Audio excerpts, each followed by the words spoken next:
It's because the Russians, when they read my book and I tell them my story, they say it's another person. That's why I say, okay, don't look. It's not another person. It is written. I was hawking when I was 17, like my son now his age. I was hawking something on my head. In Yoruba, that's my language. I used to say omologi. Omologi today, omologi, omologi. You know what omologi means? Yes. Yeah, I mean, when you are adolescent, yes. I think it's, you know, it's uncomfortable. Yeah, it's embarrassing. You want to be trendy, you want to be popular. Yeah, because everybody, you know, you cannot even hide behind your class. I mean, that's where, and you know, teenagers could be cruel. Yes. And wicked sometimes. Yeah, laughing and making jest of you and things. So I had to do it, but that was just one business I needed to do to survive. Then I had 3 farms, you know, one with cassava and one with maize, and then, you know, so. The first time I saw water system, it's not like for the Russians, they don't believe that. I ran out of that place, screaming, because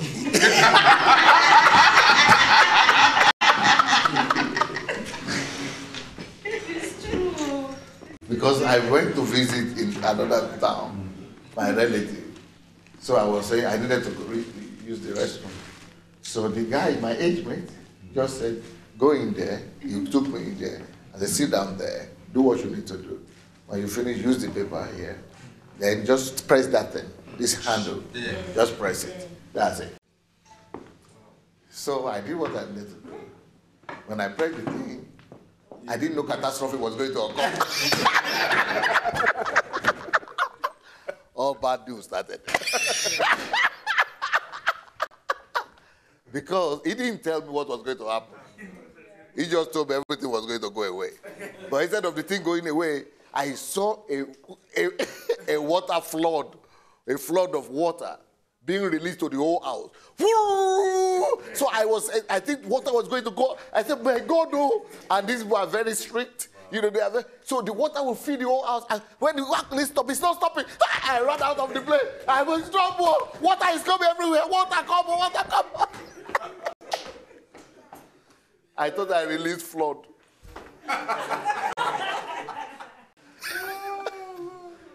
I was flooding the whole house, and the whole house was neat, clean, everything dry like this. So I'm flooding the whole place. I came from the village of Fruit, everybody in trouble.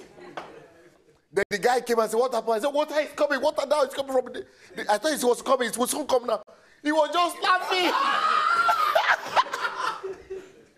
He was laughing himself to death, rolling on the ground. I said, what's wrong? Come and see, go and see. Then I went there, I can't see what I know. I said, it's running somewhere. I had it running.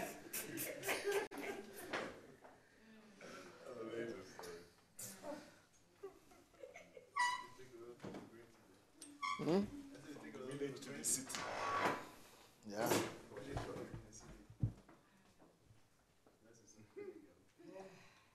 I've never seen anybody, since I've been in Europe for 30 years, who escaped from the kind of village or background I'm coming from. In fact, I was telling somebody the other day that my village is 40 hours. He said, Pastor, don't say that thing again. Were you there? Don't say that thing again. How can you be saying it? I said, it's true. It's not that. I said, it's 40 hot. He said, it's not possible. How can you? Pastor, don't say that thing again. It's not. I said, why are you nice? I come from there. If you blink small, you miss the whole place. I've started using toothpaste at 16. Before then, stick. Oh, yeah. But we couldn't even afford the Paco. Although we are Ijebu, and it's Paco Ijebu, you know, that's the most famous one, but we couldn't even afford it. We were the producer, but we couldn't even afford it. You know the one I was using? Which one? Go and fetch one in there. Huh? Yes. Dogoyaro or guava stick. You know guava stick? Yeah, but then it has three. Yeah, just cut it and every morning just go there and cut it. Yeah. Fresh toothbrush. Is it effective though? Does it actually clean? Maybe who knows? You don't know. That's just what you know about it. Okay. Were you left with bad breath? No. Depends on what you do with your tongue. The bad breath is actually. So you strip the tongue as well with that? Yeah, sure. I used it. It doesn't bleed? It's good, but when you become a specialist, it doesn't anymore.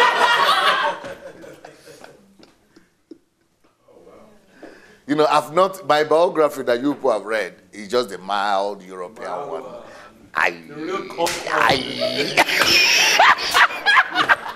real conk one, you did not read. Because it will be too incredible. It's horrible.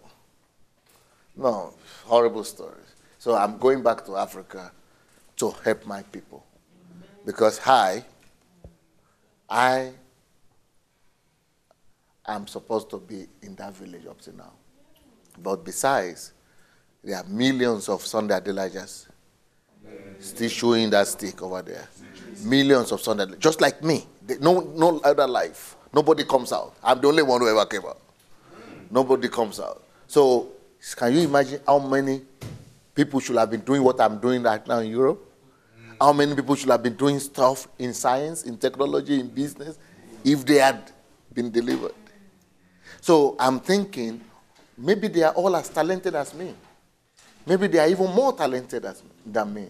Maybe they are even more gifted, but no lending hand. So they are still there. Just like I would have still been there. I mean, I never saw a library before I left our country. Before I left with the country. I never saw a laboratory. And I had to give the exam. And God helped me to win the scholarship. We had 350 people from all over Nigeria applied for the scholarship. 350,000. That's like 250,000 more. And God helped me to, from that village, give the exam.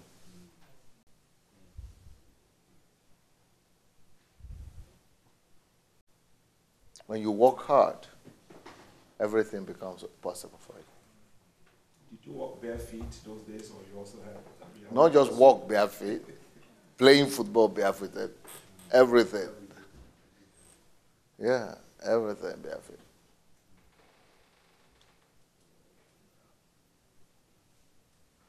So I want to go. I'm having Africa in my head.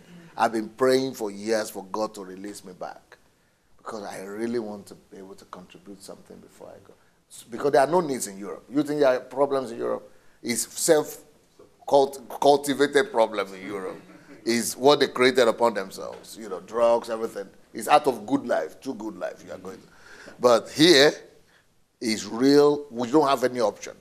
You don't choose, or you can't choose, or you don't choose, you know. You are born into it.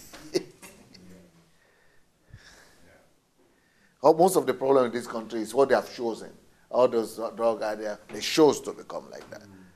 Wrong choices. But they are no choice. And the needs are so overwhelming that too much. Yeah. Especially the Igbos.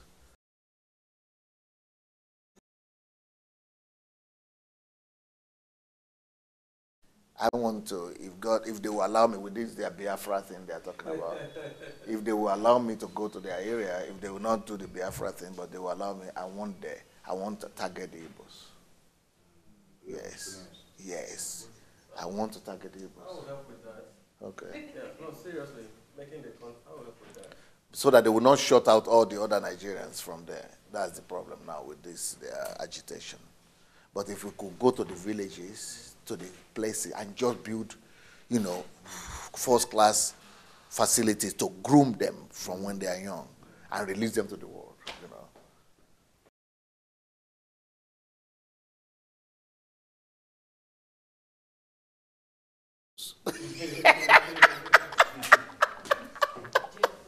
Yeah, there are people like that, Ijebus. I'm one of them. Yes, because the Ijebus, if you look at, you know, Yoruba people are big in Nigeria, prominent. But if you look at the most prominent Yoruba people, most of them are coming from that area, Ogun State.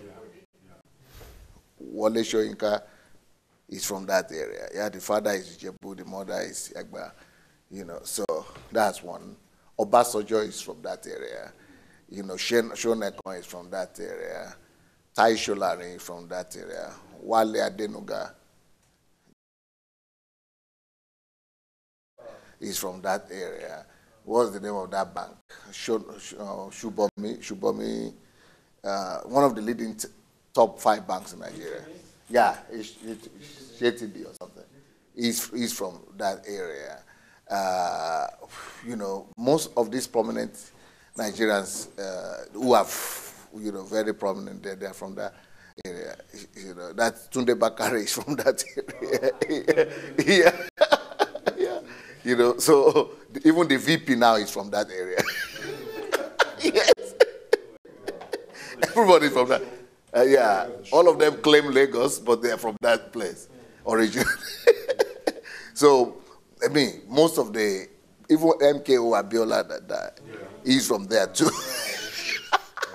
Can you imagine? So, who is left out of the Yoruba people? You know, all of them are from there, almost. And it's the smallest state, almost the smallest state in Nigeria. And then all these great, prominent guys. Awolowo is from there. Wow. Can you imagine it? Something about the tribe, isn't it? Yeah, there's something about the tribe. Ike Dairo is from there, you know.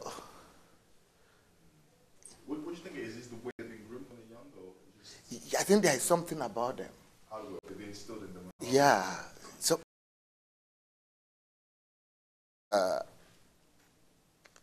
just something about them. Oh, most of the, what do you call this, oil, no, is it oil well or something you call it? What company, there is a prominent company in Nigeria. Shell, Chevron, AJ Petron. No, it's not oil company. It's not oil. What do they call it? Oil well is a company. Yeah, oil well, they call, but it's not oil company, but they call it oil well or something. Yeah, it's a prominent Nigerian company. They call it Oba Otedoku or something. Oba. He's from there too. So Otedola is from, no, Otedola is not from there. But, you know, most of those people are from there. And, okay, for example, the only Yoruba who has ever led Nigeria is Obasanjo, right? 2 times. He's from there. So I know that there is something about them somewhere there. I don't know, I can't explain it. Maybe their work ethic, maybe something, but there's something about them. Prayer Kalida. Then the Igbos, you know, there is also something about them, very enterprising. Hello, guys. Welcome, everyone. Welcome. Come in. You are looking at me as if you are afraid of me. Come in. You want to remove your coat? You can hang it there. You see the hanger? Because it's going to be hot here, you will discover. Yes.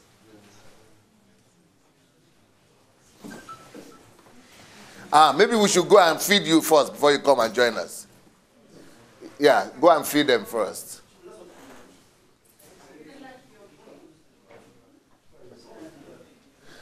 These are the Nigerian Students Association representatives. Leadership. The future of the country.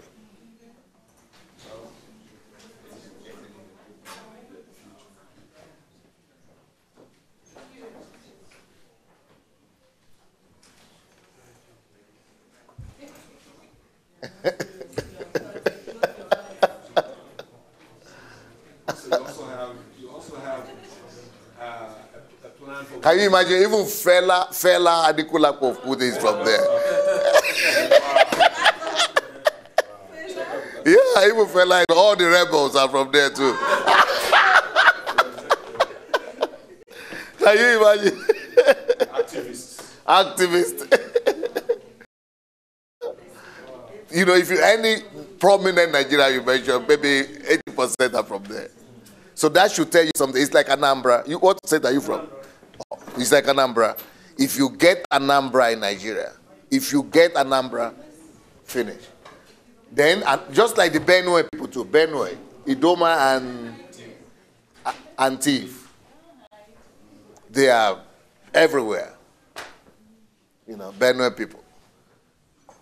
So many talented people coming from there.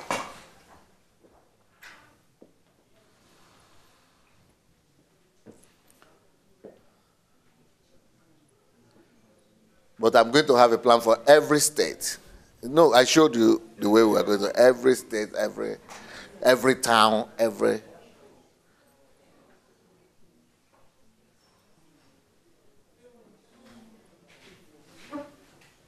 Welcome. Go and eat first, then you can come and join us. Да, тогда пускай сюда идут. Okay. And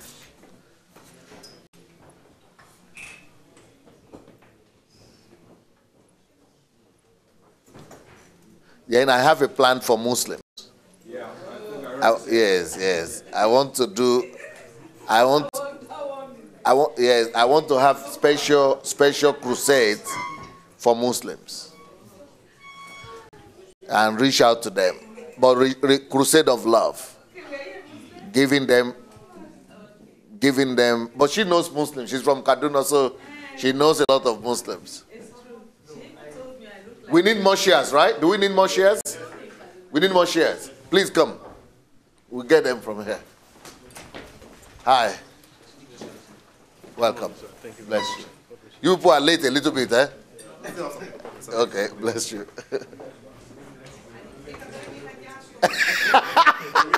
From 12.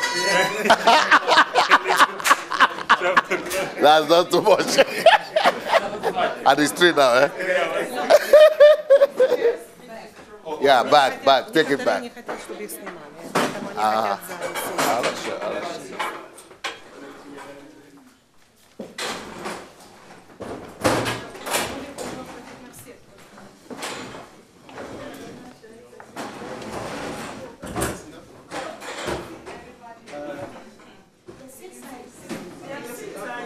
No, they want to sit at the back, so that's their choice. Yeah, let them sit. Put it at the back if you want. we made this seats for you guys. No, they don't want. Just put the chair everywhere. Put them behind.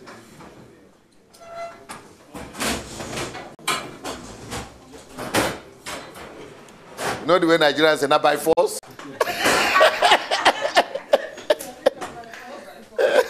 Not be by force. No, we might still need some more. Yeah, bring some more because another car is coming. Yeah.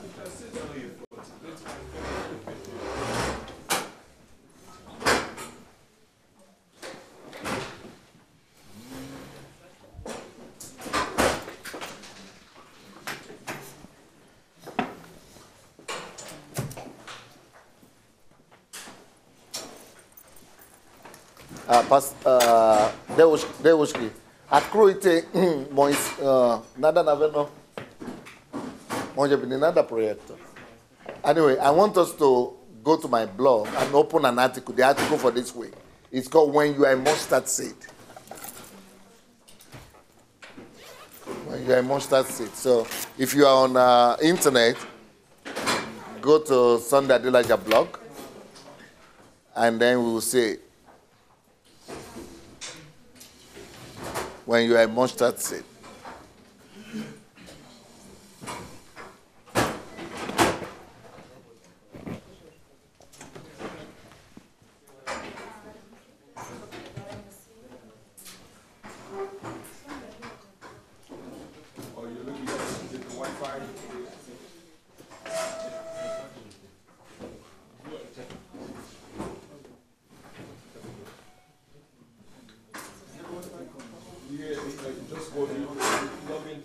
Twitter or Facebook account.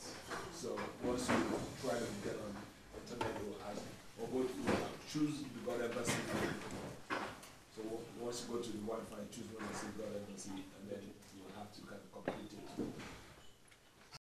Just log into your Twitter account, you should be here.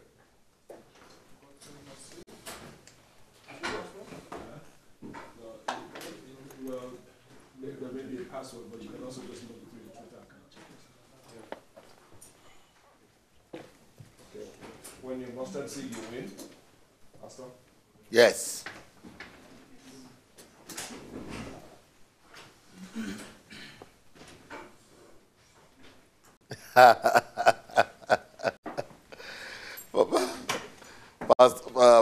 Bro Femi, come and say something. CBC trouble. The guy who are talking about, Satan did what? Satan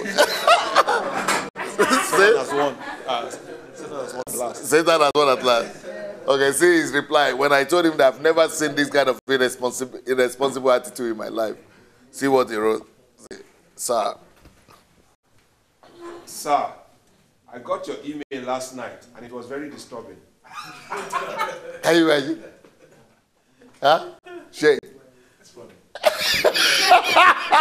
The fact that I said I will not buy into his lies and into his religiosity, that is, call it the way it is. It's an act of irresponsibility for 6 months. What you were supposed to do for a week, you didn't do in 6 months. And you are saying Satan has won? How come Satan? Leave Satan alone from it. It's your fault. That is a high level of irresponsibility. You know what they say? He doesn't expect that from me. I'm the one paying him salary. And he's telling me. So tell him.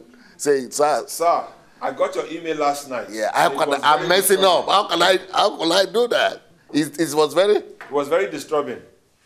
I couldn't sleep much after reading and replying your email.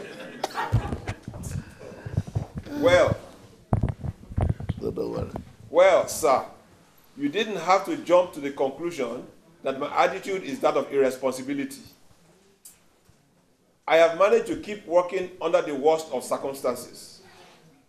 I couldn't keep emailing every now and then to give you unpleasant details. So I shouldn't jump into conclusion. That is responsible. That's all. And he still hasn't taken the responsibility. No.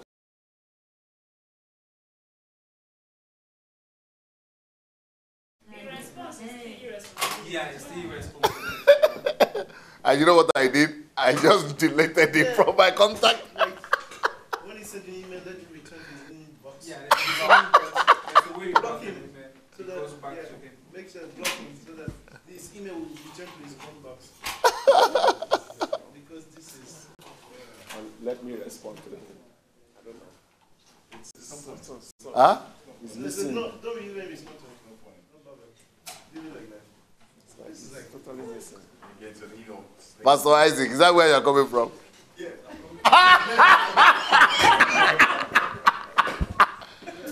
So you are used to this kind of attitude?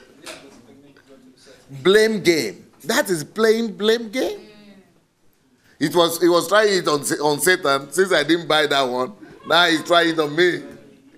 How dare I say he's irresponsible? See, we just believe that, we do everything by faith. By faith. There's no place for wisdom, for character, for responsibility. Everything is just by faith. It's by fake, not even fake. Because By faking.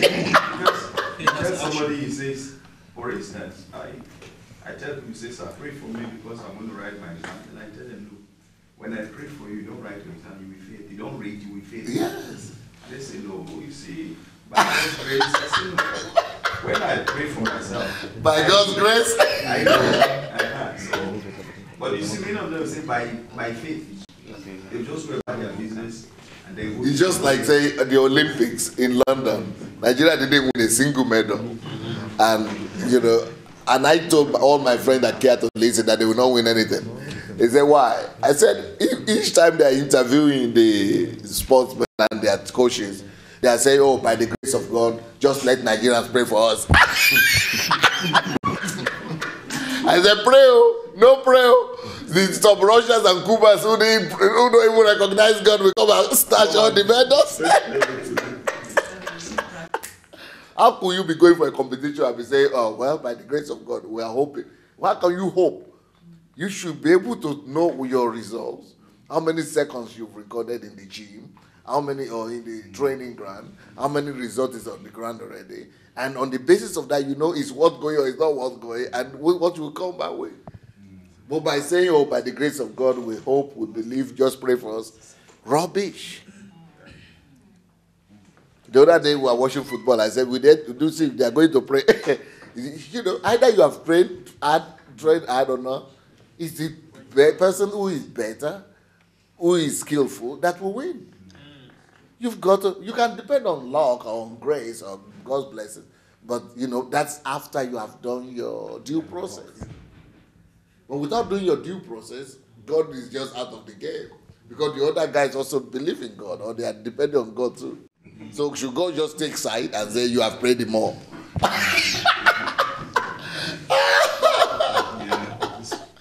Remind me a story also. Huh? I remember those one who knows boxing. Mayweather, Floyd Mayweather. Like there's a guy, Guerrero. He said he was a Christian, quote Christian. That's God gonna use him to punish Mayweather because he's arrogant. Oh yeah. And you know, it was so funny. The guy was just He beat nonsense out of him. I got finished with They beat the rubbish out of the guy. They beat all those nonsense, all those talk out of his senses. Because the guy has trained, used so many years to equip himself, and now you are coming to say, because you are a believer, it's not unbeliever. It's about skills. Where is Victor? He's on his way. He's on his way. Wow. So we have to, until we deliver Africa from superstitions, we will never move forward. The power of superstition is holding us bondage. Joshua, get that one ready as well. The article on superstitions. Because, you know, that is, without dealing with superstitions, and even churches who are supposed to be churches, they are, you know, using a lot of superstitions in their... Okay, for example, I was having visitors from Nigeria visiting me in my house here. And we were going there, I was helping the lady, the wife, to wear the coat, the dress.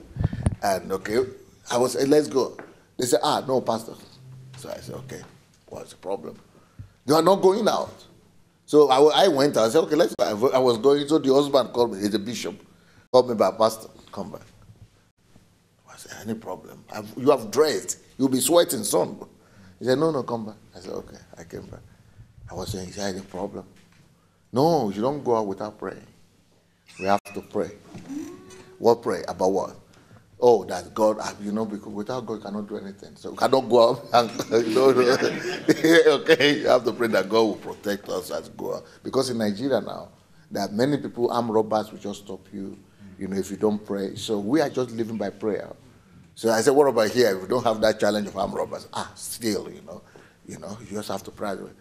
You see, that's the problem. All those planes falling down. Because we just rather pray and sit down in the plane. Go fix the plane. Fix it. Armed robbers, fix the insecurity issues. So then I asked, after I prayed with them, I said, okay, now, Pastor, tell me, do you know any Christian in your whole life that also prays, like just like you pray like this before he goes out, and that has been killed before? Pastor, there are many. There are many, plenty.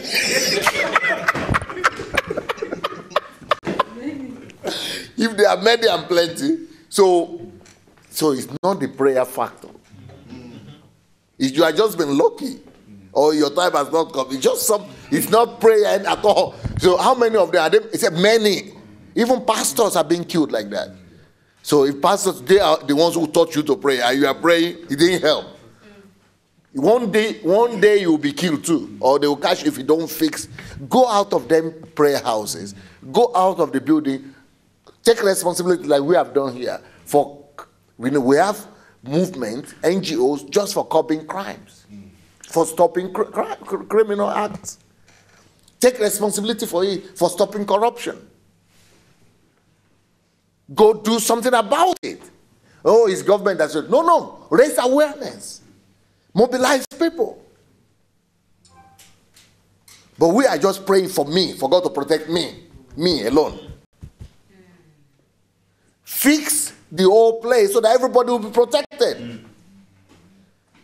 So your prayer is just for you. So as long as you are saved, you don't care if they are killing. And the next thing I heard, thieves came to the house of these pastors. Wow. You didn't pray. Yeah. You know.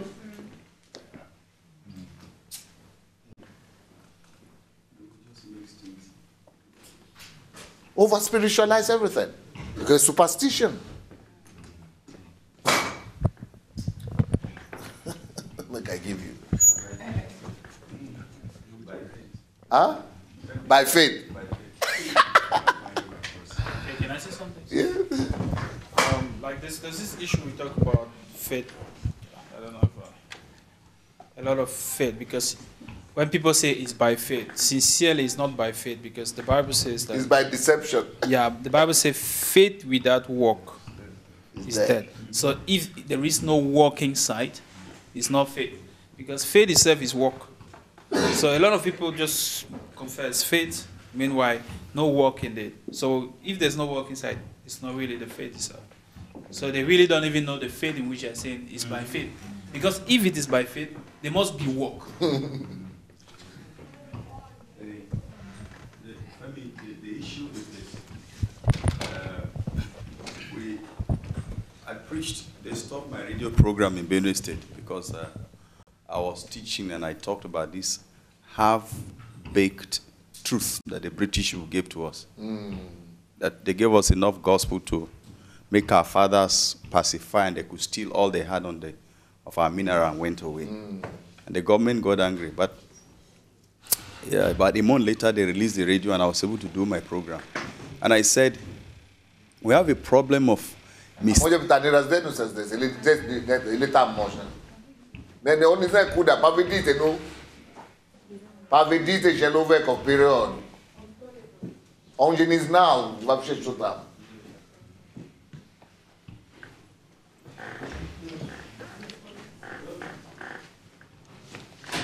Maybe they want to go and eat first. You want to go and eat before you come and join us? Okay.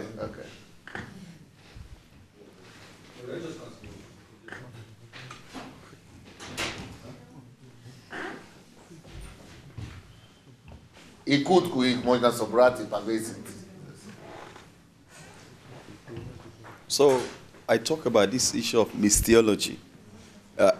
I tell them that a lot of the things we go to learn in the theological school is a framework of Illuminati misinformation.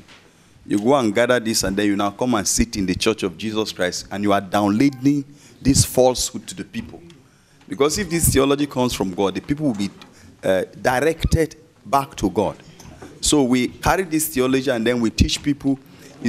For instance, if I want to move this chair from that spot to this spot, unless I'm going to use levitation, yes.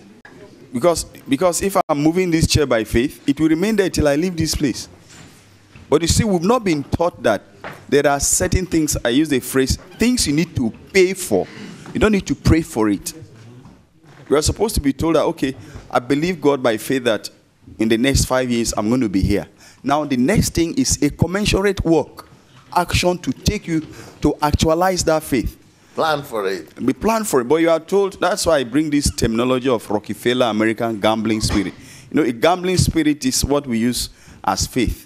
You know, people are reading for their exams, and then you are believing. And then you are believing God by faith that you are going to pass that exam. While others are reading, you are doing what you're doing, believing God by faith. When the examination comes, you don't know what to write. So, but if you have faith in God that God can make it work, then you plan towards it. But you see, we've been given this understanding that once you believe God, but some of us are even expecting that God will come and help us carry us from where we are to where we're supposed to go by faith, instead of going to make arrangement to buy the ticket. So you see us in Nigeria, we've been given, sorry to use the word, garbage. And because we really believe that the man of God is correct, whether it's right or wrong, hook, line, no matter what he's saying. And then you also discover that we have us there as men of God. You see, as a man of God in Nigeria, you're like a demigod. You are like okay, you came and greeted us there, got back. When it was time to pick the chair, you're picking the chair. A man of God can't do that. What will you do? He's a papa, he's his daddy. Or so his mommy. I mean, it's like the man of God is supposed to be served. You know, I went to a church and then I stuck my shoe in the dust. And I wanted to bend down to clean it. And this young lady came with a rag. I said, please don't kill me. So the bishop... What did she want to do? She wanted to help me wipe the shoe. Because dust touches. I said, please. I told her, please don't kill me. I can do that myself. I can do it by myself.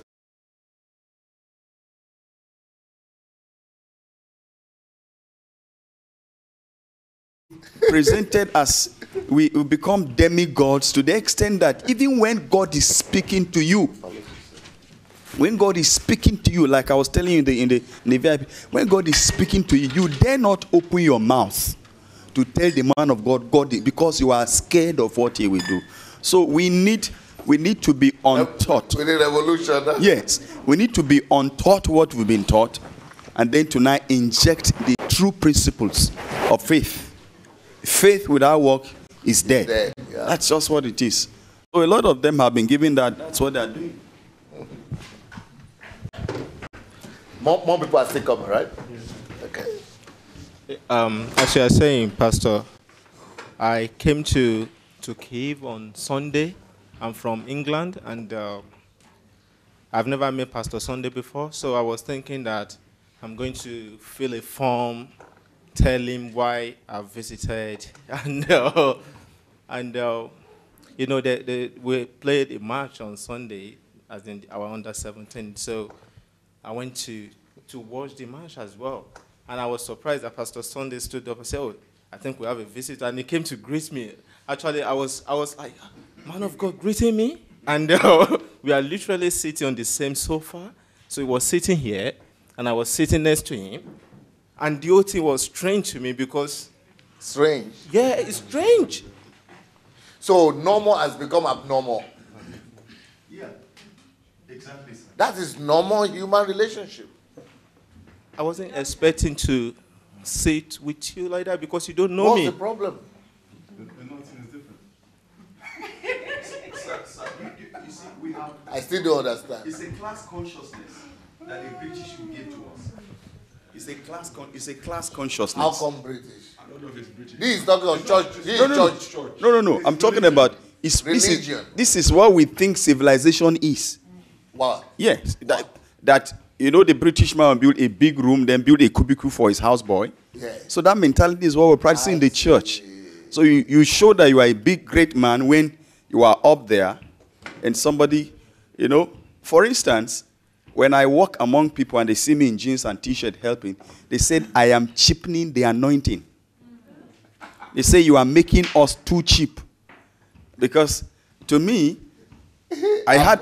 You know he has to real. But that's what we are suffering. That's what I'm saying when you come. No, but he's coming from UK. What's your problem? Your pastor is not doing like that with you?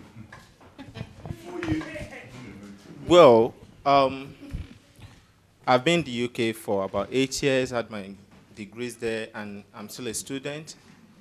But I realized that the way we think Africa, the way we think in Nigeria is sort of different. The way we see people that are older than us, the way we see men of God is different, really, because my principal in school, I call him by name.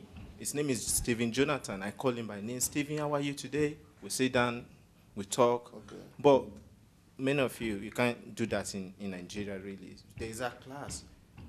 And even in churches in the UK, we especially the black church, we experience that as well. So, okay, in your own church, your pastor will not come to greet you and sit you down with him and have fun and. No. I had to. So our understanding. Now I understand. When I try to hug you, yes. He says, he's not hugging me back. Exactly. Yes. Yes. Is that the system? No. I was greeting him, trying to hug him. Instead of him to hug me back, he said, he's bending down like, You are right. You are right. And I'm saying he's not responding. Why is he not giving me back? So there's something like this thing is kind of transgenerational. It's been passed over in the church. It's culture, I think. Yeah, and that is what is called in Africa mentorship. Okay. Yeah, that is what we call mentorship, which is really not mentorship. And that is when you hear a pastor say, my son, my daughter. I was going to this place. This is my son. My son, come here. Okay. And the believing, we just lay a hand on you and you'll be mentored. You receive the grace. Yeah. I operate under the grace of, it's true you operate under the grace, but the truth is that the man of God actually don't mentor you in any way. They don't, nothing spiritual. It's not invested in. Yeah. And then look at what Pastor, who traveled, forgotten his name, who said Pastor Great sent him to Pastor Boy, to go and observe what is happening in Nigeria, to come and implement it in the church in UK. And watch when he came back, what did he do? He stopped. Now you don't visit Pastor Great directly. He put all the barriers and all the bodyguards that look at what you realize that thank God he came here. He went to Nigeria, he carried imported it. And now you have to write the list to see Pastor Great. This is what you have to do before you see him. Now when he came here, now he started explaining that now he has taken another principle. So now he's going back to delete. He rewrite what he implemented. And he's passing on, we pass it on to the next generation. It's pretty much culture, Pastor. You can take the African out of the culture, but you probably can't take the culture out of the African.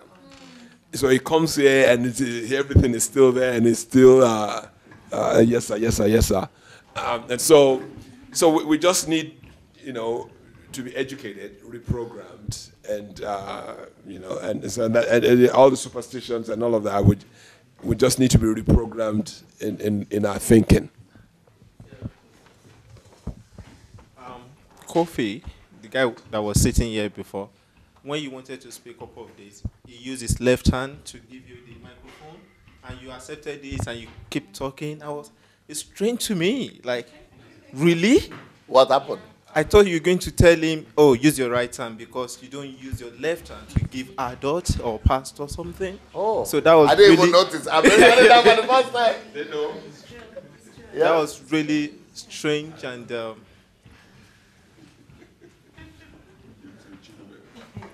Thank you so much. Well, when you talk about culture, I wouldn't want us to have the impression that everything we do in Africa as a culture is wrong. Okay. You understand? The culture of respect is good. Yes. Okay. Honor. Now, when it's honor. When it's perverted, is another thing altogether. I think the major thing in the church, I don't just see that in Africa. I stay in America. I see the same thing there. In the church, the big churches that have been existing before I was born. Do you get what I'm saying?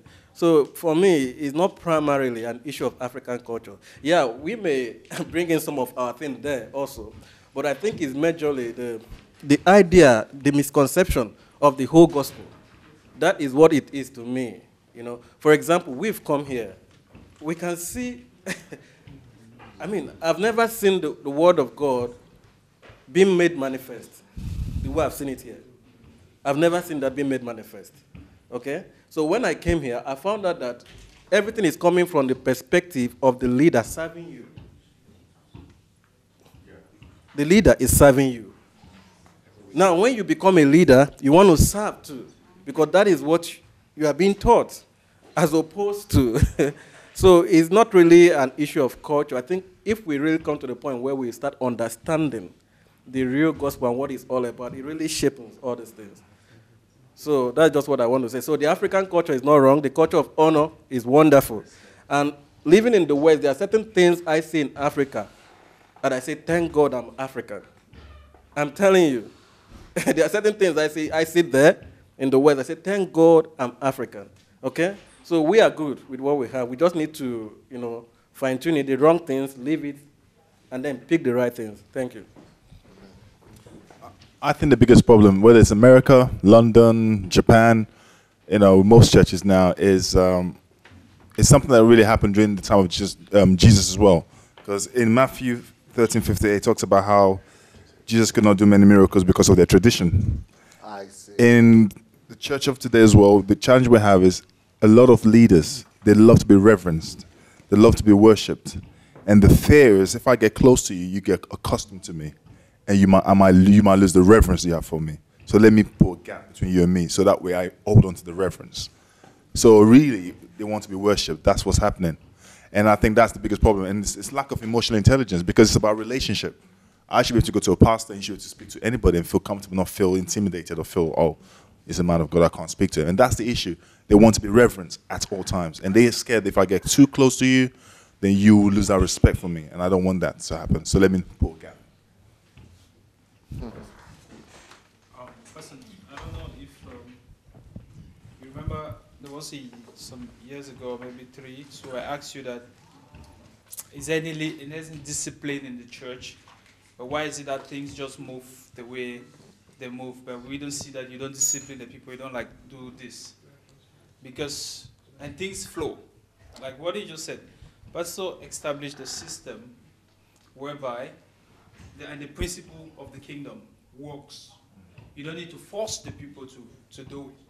But back home, we use the other principle. And because you're using the wrong principle, you're forced to apply human effort, not the kingdom effort. We have what we call backbench in my country, where in my church, if you did something wrong, we are going to put you behind. You'll be the last person to put your offerings in the basket.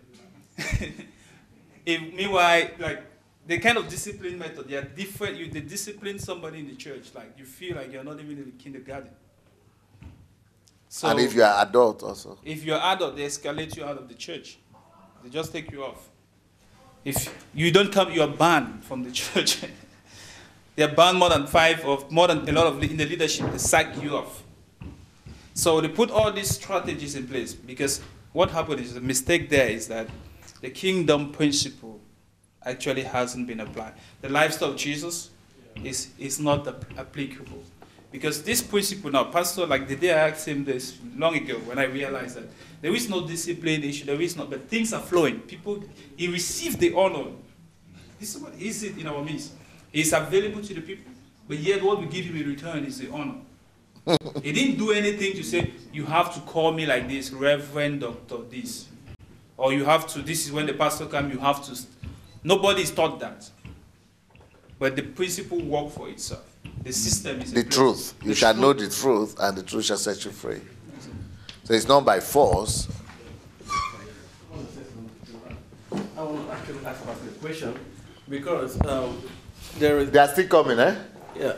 Okay.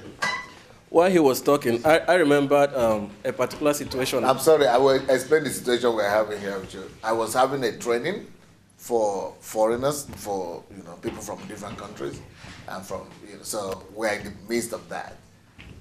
So we are going to suspend that when your people come. So we'll focus more on you then. Okay. Yeah, I remember a particular situation where a pastor, he was talking about this book, the 24 Laws of Power. So I don't know if you know about it. The 48 Laws of Power. And it is actually a Mafian concept. Somehow, I try not to read that book. I've not really read the book. But I know what he's talking about. It's actually a Mafian concept. Totally demonic. And the pastor read this thing, and he encouraged people to read it, and they tell me to be part of self-development book. And now, what I remember is why he was talking about how ministers try to put barriers.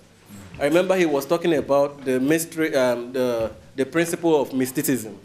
He was teaching it to his pastors that you have to be mysterious. That once you lose that mysterious edge, I mean, you can't impact the people effectively. They won't believe you effectively. So whatever you do, you have to live your life in such a way that you maintain that mysterious thing that there's a kind of faith it gives them, you know. So when you become common to them, you lose the impact you have. So that is as a result of people trying to... And it's a Christian church, eh? Yeah. It's a Pentecostal church. Holy Ghost power is there. If I may put it like that, it's really a Pentecostal church, you know. So there's always there's this mix of ideologies of, you know. So they're not really practicing the kingdom concept. So I think most of those things, this is where it's coming from, where people read some of this material that are not even Christian and they just adopt it and implement it into a Christian organization and they start working with it. Thank you. So I wanted to ask, the question to that is, I wanted to know your own position on that, especially although by your actions, we already know that, but it may help somebody, you know. Thank you, sir. The 48 laws of power. I'm familiar with it, but I agree with you absolutely that it's a demonic book. It's a book of manipulation. And it's the direct opposite of what God directed us to do. And it's the direct opposite of what Jesus taught. So it's a way of teaching human beings to lord it over and have dominion over other human beings. In the real sense, in the Bible, we all know that in the book of Genesis chapter 1 verse 26, the Bible says that he has given man authority over everything he has created, over the fish of the sea, over the birds of the air, over the animals, over all creation and all earth. He gave man authority to rule and to manage everything, to lord it and manage everything on the earth, to have dominion upon all the works of his hand. But the only thing missing in that list is human being, another human. So no man has the right to lord it over, or to have dominion, or to subdue any other man. So what that means is that I, as a leader, my role is not subjugation. In this kingdom, in Exodus, he's talking about the children of Israel, and he was saying that I have called you out of Egypt, out of bondage, out of sin. It's a symbol of Christians. I've called it out so that you might be to me a kingdom of kings. So it's a symbol of what a called out people, the church people, in the New Testament, the shadow of things to come. So in the kingdom of God, there is nobody who is supposed to be a subject. There are not supposed to be subjects in this kingdom. They are only supposed to be kings. Now, there are smaller and younger kings who maybe are still young, maybe they are heirs, or what do you call it? Heirs of righteousness. Yeah. So they are inheriting the position, but they are being trained, but they might be undergoing training, they might be young.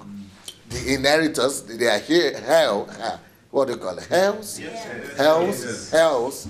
But you are mentoring them to get to that place. You are developing them. You are growing them and grooming them into it. So you are not treating them as citizens or as subjects. They are supposed to be, potential kings. So, the role of a leader like me is to help you mature and grow into that position of a heir or a king or a priest that you are supposed to be. You want to hang it? You're looking for where to hang it? There we should promote it. It's just for boldness to his talent.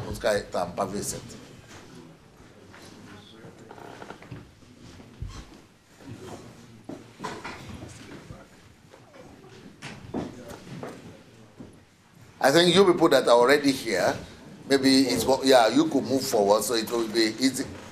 I think you are not afraid of sitting in front. So you people are grown up, so you can come. Closer.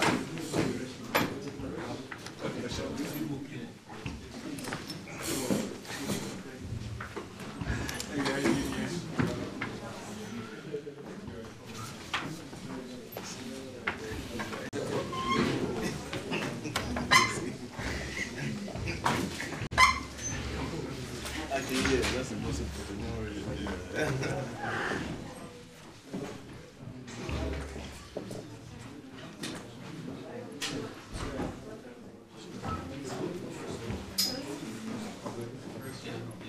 No, they can sit there. They can sit there. Anywhere. Sufficient. You people come forward so that they will be more comfortable to sit at the back.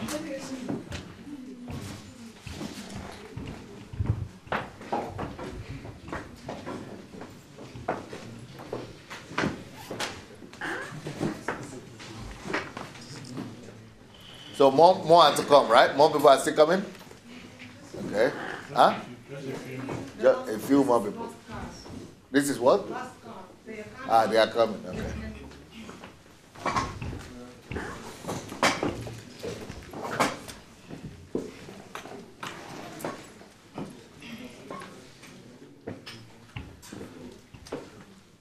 So you have the article, right? You are not plugging it? You don't want to plug it? You might want to fix it so that it doesn't disappoint you in a very interesting place.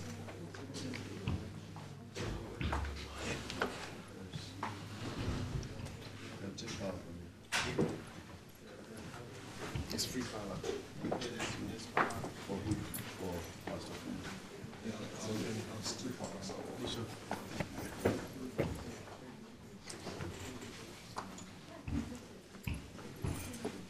Now, I think I suppose, but this is right, but I guess maybe it's true or it's not. But I want to warn you people that have been here, because we have been having Christian meeting, that this other meeting is a meeting of Nigerian students. So in Nigeria, not all of them might be Christians or born again, or maybe they are Muslims and things. So it's more like a leadership meeting, kind of. So she'll bear with everyone. Oh, I found someone who might be taller than you coming. Let me see. Go introduce yourself. How are you doing, sir? I think, yeah. He's taller. Yeah, he's taller. Someone taller than me.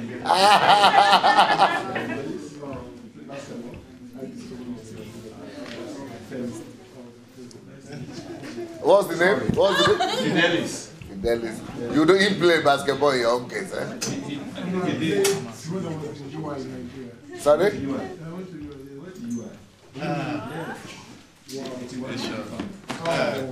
We are not born that time, eh?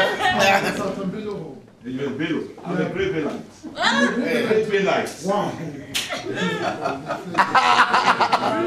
All the big guys go there, eh? I was in Block C. Oh, okay, yeah, that's We should talk. You are finding your relatives right there, eh?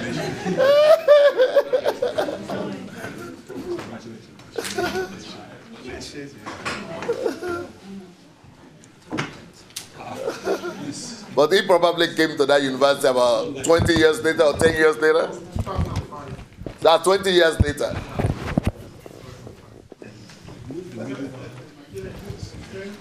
He was there 80 something, 20 years later. He was there 81. 80. He's not so young as he looks.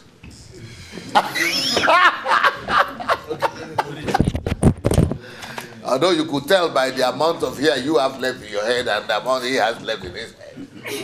And you see the amount of hair in his head? And you can see compared to your own? Yeah, you can see the one that is younger from there. When you leave the amount of years he has lived, you don't have any left.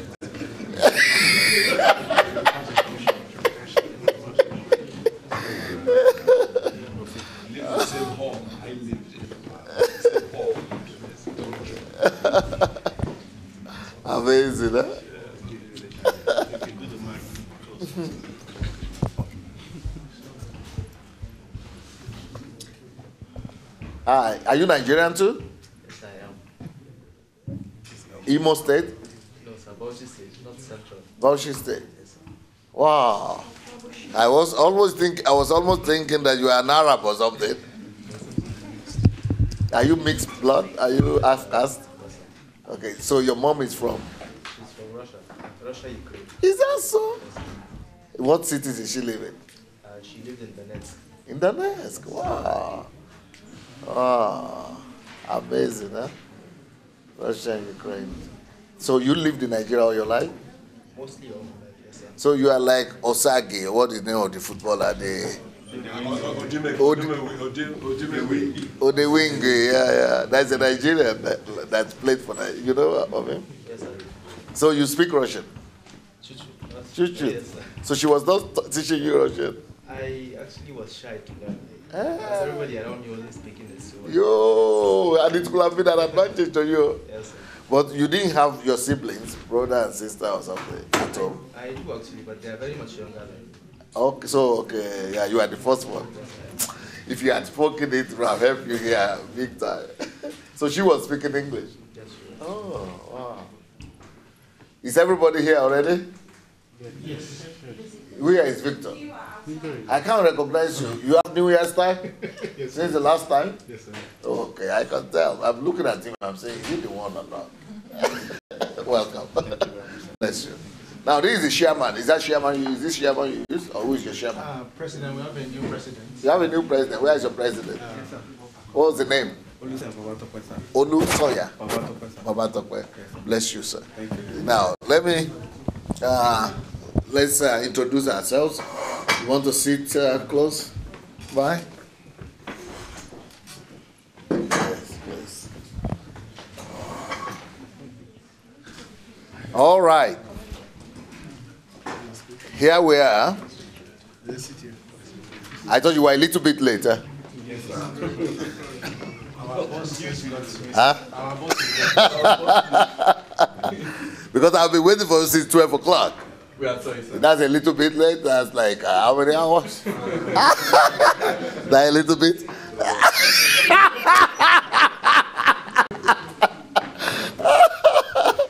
So, and you only have time till 6 o'clock?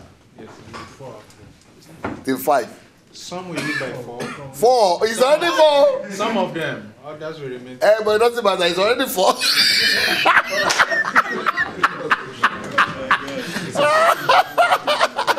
That is Niger. At least they tried.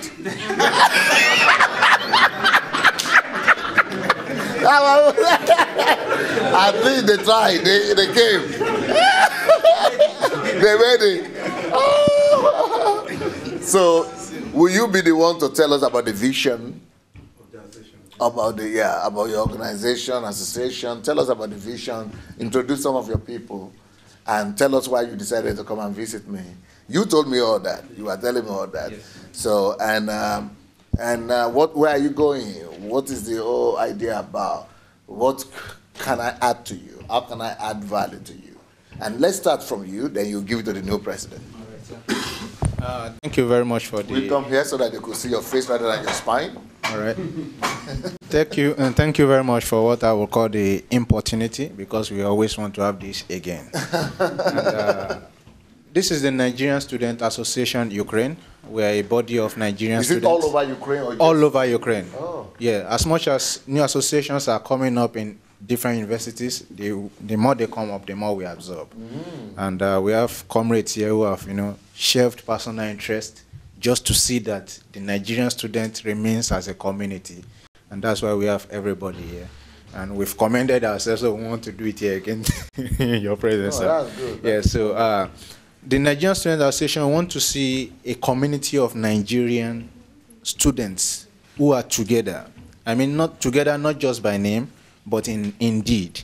And that is what we have here before you. But we believe that as a growing generation, we have a lot to learn, a whole lot to learn. We we just cannot run without receiving instructions.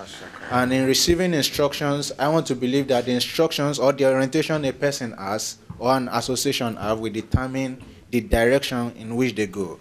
We believe we could have the much needed speed, but if we get the direction right, we are going to crash. The direction wrong, we are going to crash.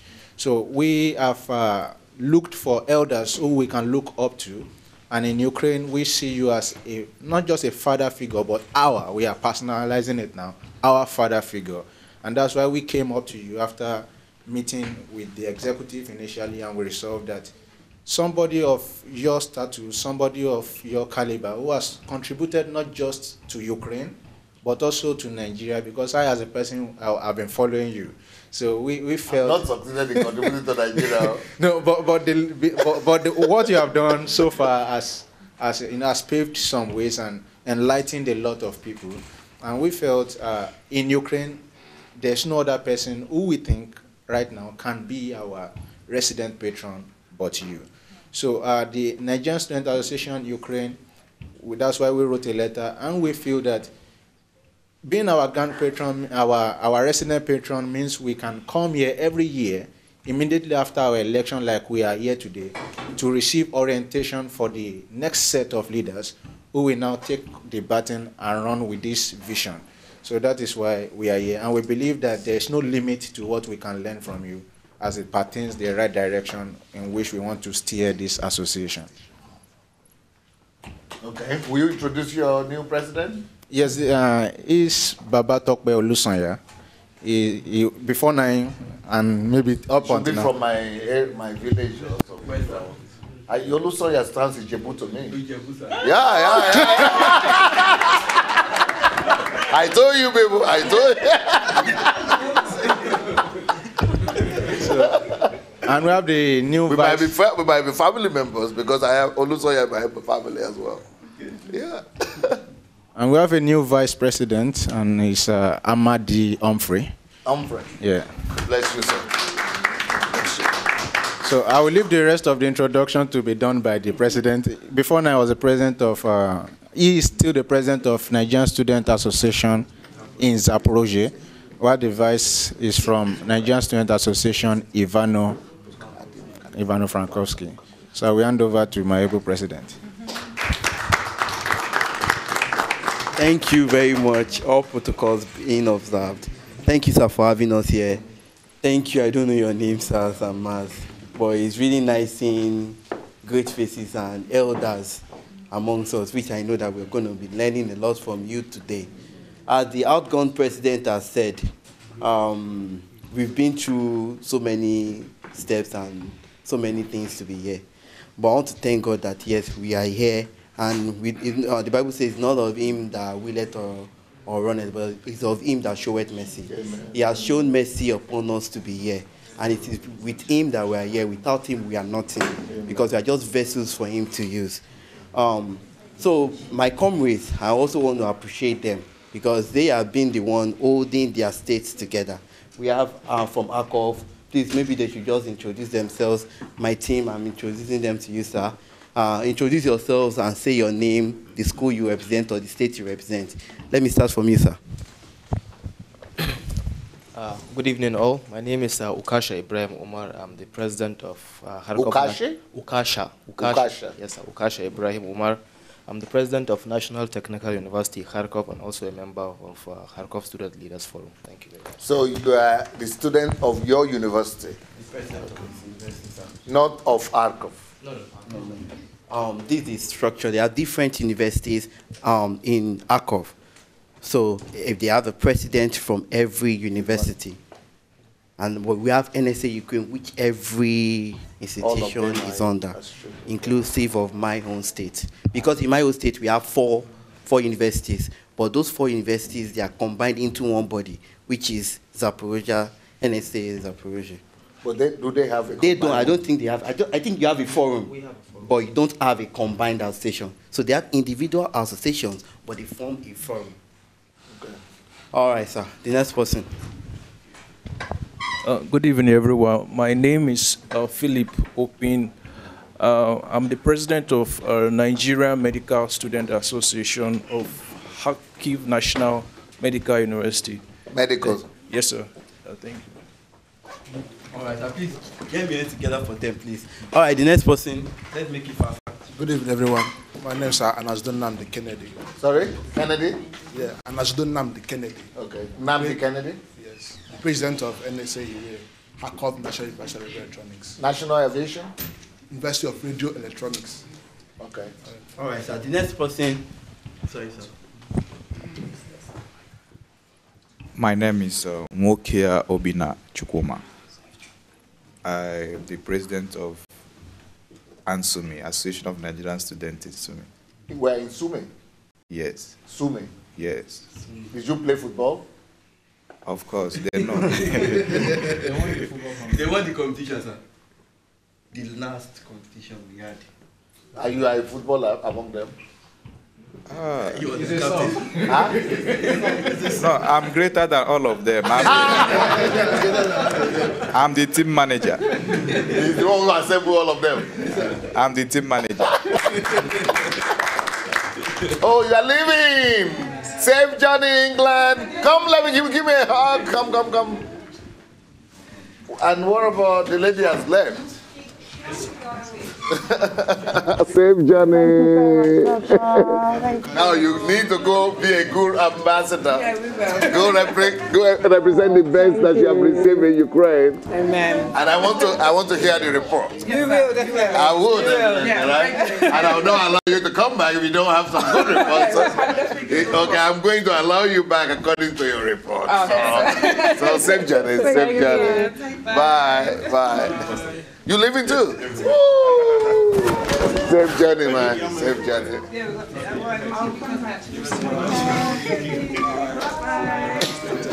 I'm sorry.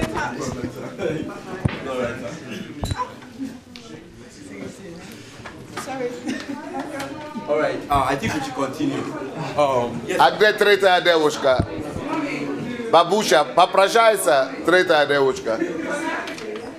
Трета девушка, попрощайся.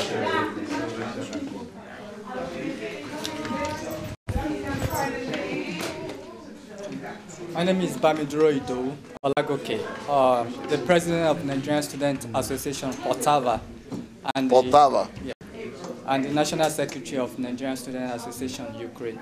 Okay, national secretary. Good evening, everybody. My name is Ibrahim Abdul Hamid. What's what? Ibrahim Abdul Hamid. Okay. I'm the president of Kharkov National Aerospace University. Aerospace. Yes. All right. So thank you very much. The next person. My name is Precious Onibe. I'm the president of the Nigerian Medical Student Association Kiev here. All right. Thank you. Good evening. My name is Ebu Chulam Uchenna. I'm the president of Tenopil State Medical University, Nigerian Students Association in Tenopil State Medical University. Yes, sir. All right. Did the medical school there? The medical school, sir. I have my cousin there. Yeah, Gideon. Yeah, Gideon. Huh? He's the vice president. Oh, wow. He's been talking to me about you, so that's you. Okay, sir. Then we have one more person. Yeah, she's not a president, but she's the current. More important than the president? Yes, sir. She's the current Miss Ukraine. Ooh. Miss Culture Ukraine. The face of Ukraine. So just introduce yourself. So she's the Miss Nigeria Ukraine. Exactly, something like that. Good evening, everybody. I'm Obarike Edna, and I'm the current Miss Miss Nigeria Ukraine. Miss Culture Ukraine, NSA. Brilliant. Pleased to meet From you. Zaporozhye. And you are the one you wrote about tete-a-tete? Yeah. Okay. Thank you very much. Thank you. Welcome. All right. Then going to the Parliamentary, because we have a Parliament section also in NSA Ukraine. The President, Femi, please introduce yourself. Good evening, everyone. My name is Akinyede Akinyemi Oluwafemi. I'm the head of Parliament of Nigerian Students Association Ukraine. Wow. Pleased to meet you, sir. You are serious guys, huh? He has a deputy also in the person of Fidelis. Where is he? Oh. Good evening, everyone. Emeneka Fidelis. What? Emeneka Fidelis. I'm the Vice President, Parliament. And you don't try to crush him anyhow? No. Yeah, loyalty. Are you gentle to him? Of course, I am. He should answer that himself. Yeah? He should answer that himself. Well, you look like a gentle giant to me. Exactly. Yeah. You look like a gentle I giant. am. UI products are gentle. Hi. Thank you. I'm expecting you I'll back see you with again. fruits and results. So you come back with testimonies.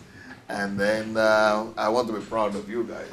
So everything you've learned from here, don't shy away from applying them. I've warned your pastor. He's going to set you free to use them. Amen. Same journey. Thank you. Greetings to your kids and to your husband. Thank you. Yes, sir. We also have our members that came with us from different states to be under your tutelage, to sharing your wealth of experience. Maybe can they quickly just go over their names so you know them at least? Yes. Name. Right. Exactly. So I'll just start from the back. Just pass and if you hold a position in your local association, you could also state. Thank you. Just pass, please. Good evening, everybody. My name is Choko Chidi Wisdom, and I'm the welfare director for NSA Zaporozhye. Good evening, everybody. I'm Wadike Kelachi. I am General Secretary, NSA Ivano. Ivano-Frankivsk. It's like I've seen you somewhere before. I can't remember. No? I don't think so. Okay. Good evening, everybody. I'm Ayadegu Ebuka. I'm Director of Socials, Ivano-Frankivsk. Okay. Good evening, everybody. I'm Dom Chimaifani. I'm the Provost, NSA Ivano-Frankivsk. Provost? Yes, sir. Good evening, everyone. Samuel Douglas, my name. I'm the Sports Director, NSA Hire. Okay. What city? Lviv. Kharkov. What do you call it? Radio electronics. Good evening, everyone. I'm Awude Oladochun. I'm the Social Director of NSA Kharkov. Okay. Good evening, everyone. I'm Oshilade Olamide. I'm the Director of Sports, Ivano-Frankivsk. Sorry, please, just pass. Thank you. Good evening. My name is Ade Dotson Adegbite. I'm the Financial Secretary of NSA Ivano-Frankivsk. Are you? Do people sometimes mistake you to the Nigerian singer? Did they mistake you and the Nigerian singer? Which of them? No, I don't know the name. Is it Wanje? No, I think either is Alexandra or Bumi or Lupumi or Alexandra. Omawumi, yeah. Omawumi. Did they mistake you for? I thought she was the one who walked in when you walked in. You think you don't belong in Nollywood? Not so much. Not so much respect for Nollywood, huh? Well, I like singing. Okay, who is next? Good evening. My name is Emmanuel Okolo. I am the PRO of NSA Ivano-Frankivsk. Okay. Thank you. So if some of you are leaving, before you leave, hello, Pastor. Yes, I know you. That did take a month. For the marriage. Okay. Good evening, everybody. My name is Fadirak Balumi. I'm the Pevric Starasta for Nigerian students. Public? Pevric course Starasta. That's first course Starasta. Pervicus. That's Russian. You are speaking Russian? Okay, sir.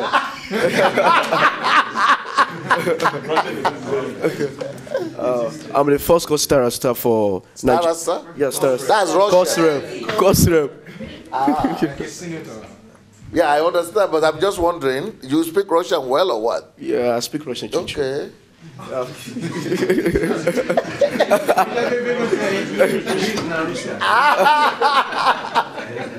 That's nice. I'm the first course Starasta. So you have adopted from English to Russian? Something like that, sir. I'm the first cluster staff for Zabrze State Medical University. Okay, okay. Now I understand. Good evening. I'm Chinonso Unyemadu. I'm the PRO of NANS KPI in Harkov. KPI in Harkov? Yeah. Okay. Good evening. My name is Olushola Aboduni. I'm from Archive Aviation Institute. Good evening, everybody. My name is Odetayo David. I'm a fourth-year medical student in Zabrze State Medical University. Good evening, everyone. My name is Susuti Ahmed. I'm sixth-year medical student. Susuti. Susuti. Yeah, Ahmed. Not from Japan, no? Nigeria. I'm sixth course representative from Zabrze Medical. Sixth course. Wow. Well, you look like 16. Good day, everyone. My name is Hui Boluwasheun. I'm the fourth course representative of Zabrze State Medical University. Fourth course. My name? Yeah. Hui Boluwasheun. But I agree. But I agree. Huibo? Yes, sir. Huibo.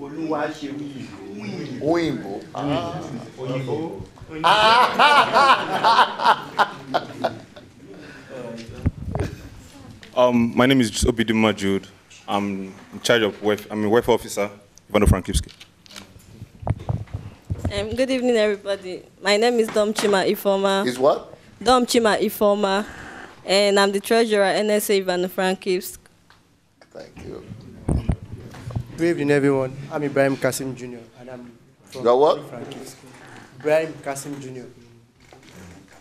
Ibrahim Kasim. Ah, okay. And I'm from Ivano-Frankivsk, public relation officer. Okay, thank you. All right, thank you, everyone. God bless. I want to personally state this. So I've been following you like I'm a loyal follower. Even prior to the election, all your articles, I read everything letter to letter. Are you serious? Especially when you're talking about Obasanjo being someone that was always attentive, that Jonathan was someone that was always sleeping. I loved your articles so much that I read them over. But they were long ago. But I read them over and over again. Do you still read them up to now? Sir, I already know everything, yes, sir. And they actually helped so many people to make because decisions. I keep on writing articles. I'm following you, sir. Yeah? Yes, sir. Every week. You even said that even within the week also, you'll be putting up. Yes. I follow you so much, sir. All right, so you've been a wonderful mentor to me, even without you knowing. And I don't think a mentor shouldn't know that he's a mentor to someone. So now you're knowing, sir. So you're a wonderful man. And I want to bless God for blessing our generation with someone like you to look up to. When even people of your generation, most of them have failed us. If I can boldly say, most of them have failed us. But at least you're a shining light. Yeah, out of the 100%, I can say authoritatively that we have, let's say, 2% of people we could look up to. Sir, you're a shining light to us. And you're someone we respect so much. And we love you so much, sir. And we hope that today will begin a kind of association, a relationship between us. Not just a patron relationship, sir. A relationship like a father to son and daughters. That if we are coughing, you are also coughing. If you are sleeping, we are also sleeping because we will be one. Whatever we feel will be expressed through you. Because by God's grace, there will be nothing we will achieve in this Ukraine from now henceforth without your touch. I can assure you that, sir. So we'll run to you for advice. I will pray we never fall into a situation whereby it will be so dire that you yourself cannot solve. Because we will be good children. Amen. All right, sir. So right now, sir, I would like to. All right, sir. Okay. All right, so I would like to hand over to you. No, sir. I would like to hand over to you. Then prior to that, maybe later on, I'll come up, sir. All right, sir. Thank you, sir. Thank you. Get me together, please. Yes.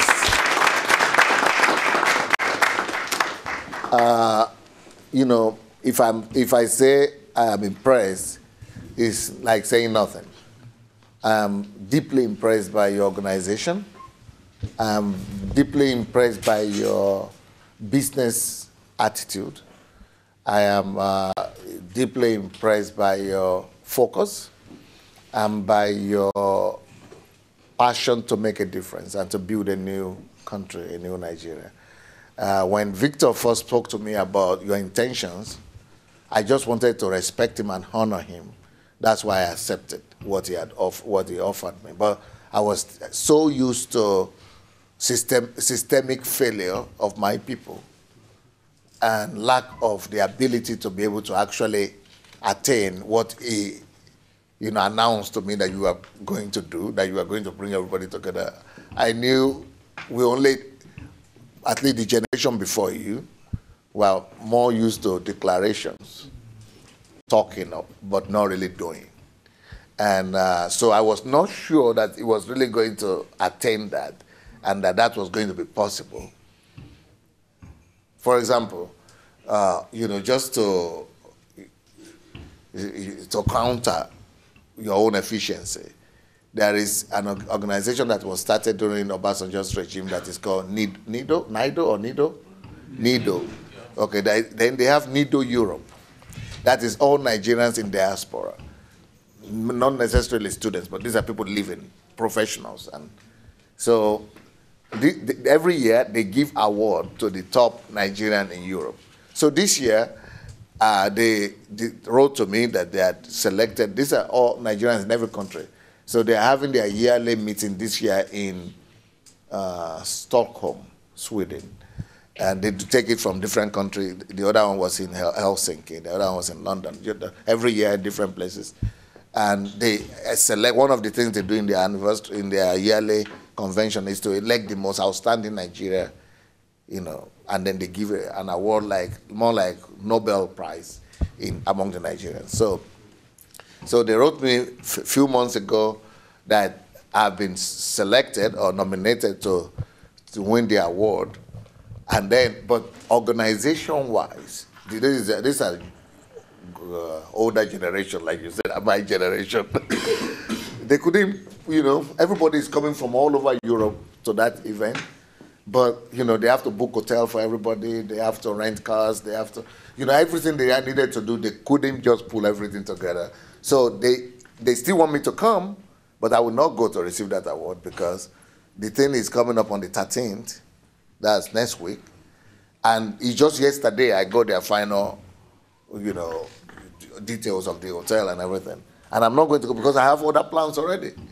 You see, because you don't leave things to the last minute before So what I'm trying to say is that maybe Nigeria might just be having a ray of hope in your generation. Maybe your generation, because with your example at least, because when all the high-sounding ideals that he sounded to me look like it's just the normal Nigerian talk that you will not put. I was even expecting you till the last minute. I was telling my wife they will not come because I was used to those kind of attitudes. People would not come through on what they say. But the fact that but what has impressed me, of course, you know that I was not too impressed by the fact that you came late, because you did not calculate your times very well, your timing, which is, of course, an African problem, endemic problem. But you have to still deal with that. But besides that, your organization, the fact that, no dictatorship, that you are able to pass your leadership from one leader to another, that is very commendable. And then the fact that you have the structures in place. I mean, you have PRO, you have sports, department, you have all kind of departments. Then you have every university represented, each person coming from his own university. You have the shatters, president, secretary, treasurer, in every, then the cities come together, then you have the forum, then you have the united, kudos. That is a high. Then you have the beauty pageant. Everything is just beautiful. And, you know, I see a great future in you people. And then Nigeria is well represented here. I see Nigerian from the north. Because in most of the events that we have had before, the north was not always well represented. It's only the Yorubas and the Igbos and then the south people controlling all Nigeria diaspora. But, you know, seeing Nigerians from the north and everywhere, everybody just well represented and well placed. So you are giving me a promise. I mean, you are showing me a future. And I want to also tell you a little bit about the Nigeria of my dream. I've been living in Europe for 30 years. Next year is going to be 30 years that I've come here. And after 30 years, I beg God to give me the privilege and the opportunity to, at least before I die, contribute something back to Nigeria. Everything that has been happening there has been frustrating, painful, and that I couldn't come to basically and physically contribute. I believe that if I could do at least 10% of what I've done in Ukraine, Nigeria, I'll be able to put smile in the face of a lot of my people. And I think that it will be easier for me to make a difference, not as a religious leader and not just church, but just as a Nigerian. My dream is to, before I die, that God should allow me to bring 40 million Africans out of poverty. So I have a program. I have a microfinance bank that we have floated in Nigeria, and I want to go and resurrect that. I have other things I have in place. I am planning, putting some businesses together so that by the time I leave, the money will not be an issue. So I want to be able to touch every state. I have a vision to build technical colleges because I think finishing and finesse is a problem in our culture in our Nigeria, and that's because we don't have the plumbers, we don't have the the technical people, just people to do ordinary things, because all Nigerians want to sit in the office. But so I want to start, by the grace of God, technical colleges in every political zones, all the six of them. I want to, by the grace of God, help Nigeria get money from America and the World Bank, and using my connection to fix the electricity problem. I'm believing God that God will help me to raise $20 billion US for Nigeria. But that's my plan. That's my plan. So I'm believing God for that. But then apart from that, I want to be able to do things to provide home housing. My vision is to provide 5 million housing for Nigerians. And I also want to be, I spoke to the government, this new government. They want some help in railway something. So I think I'll be able to help with that as well, with the money. So I have a lot of projects. But what will affect you, what I think you might be interested in is, on my getting back to Nigeria, I'm going to announce in all social media, television, I'm going to write articles, all newspapers. I'm going to put paid advertisement out that every Nigerian that has any project should write their project, and I'm going to help them finance it to make Nigeria better. At any project, no matter what project it is. So what I'm telling you that is for you to begin to think. So you might be having ideas or projects or dream for a new Nigeria. No, money will not be an issue.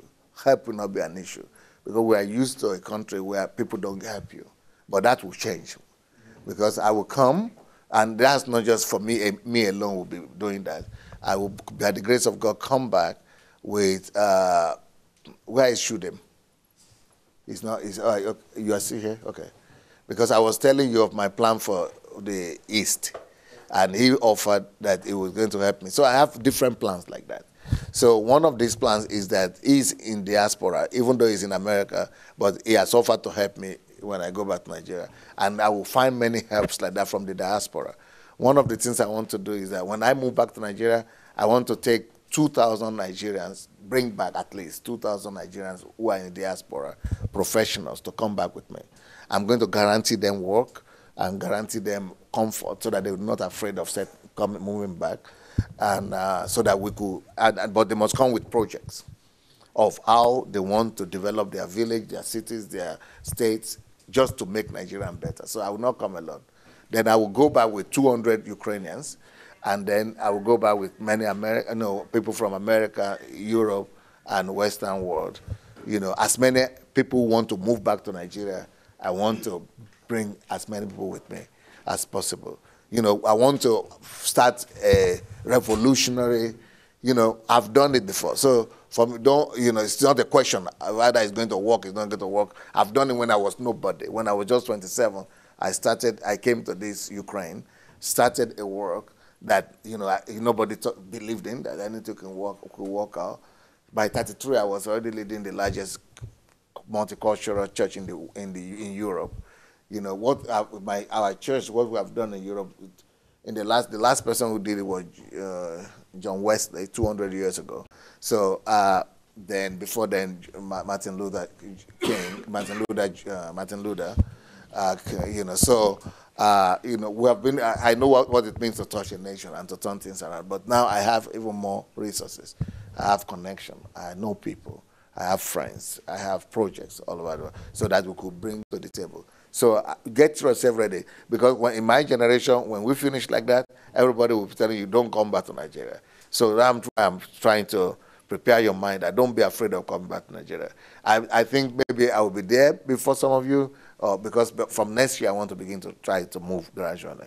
And then maybe some of you will be there before me, but you will not need to be, because what they used to tell us, don't come back. So everyone who finishes here will go to England or Germany or America. They remain. They don't go back. But in your own generation, and since you are serious like this, and you are so focused at, really making a name for yourself, you will have the opportunity to do it, and there will be help with this. And I think the new government that is there now, might be a positive change.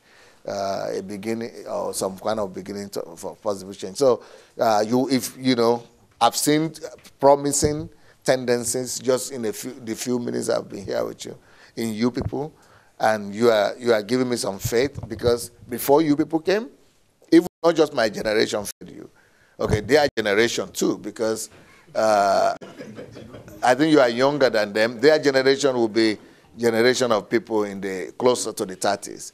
Okay. Christians, I'm talking about Christians now, who try to do this similar thing like you are trying to do now. So some Christian leaders, students from Kharkov and other places, came to me, who are pastors, and said, we want you to mentor us. And we'll be coming, is it once a month or so, or once in 3 months, coming down. So they came, they did that for a year, and then they just disappeared. And which means that generation too, that follows me, they are also not very serious. So you could do things better. But that's one of the reasons I thought, these people are not serious. First of all, those people, they were not able to even gather all the people like you have gathered now. They were not able to connect everyone, to build relationships, build bridges, set up systems, structures like you have done. So you have impressed me in that sense. So I think things might be, becoming better with you and your generation. So, so what I'm saying is, since you are starting to have positive thoughts about Nigeria, and you're already working towards it, that be willing to come back, be bold to come back, and know at least if Pastor Sunday is going to be in Nigeria, it's worth coming back, because I will meet you like this, like I've met you here, and we're going to sit down. Come with ideas only. Don't just come to sit around. But if you are going to come with, with ideas of what you want to do like this, Nigeria will be worth living. I believe I only need 5 years, to change Nigeria, at least from my own effort and my influence that we are going to use and bring, to change Nigeria from a sleeping or dormant giant to an awakened one. And, I'm going to work with the government. I'm going to work with the Muslim community, Christian community, all of them. I have a program that I didn't mention to you people yet for thieves, because I don't like the attitude of Nigerians to criminals and thieves. So what I want to do, I want to go on television.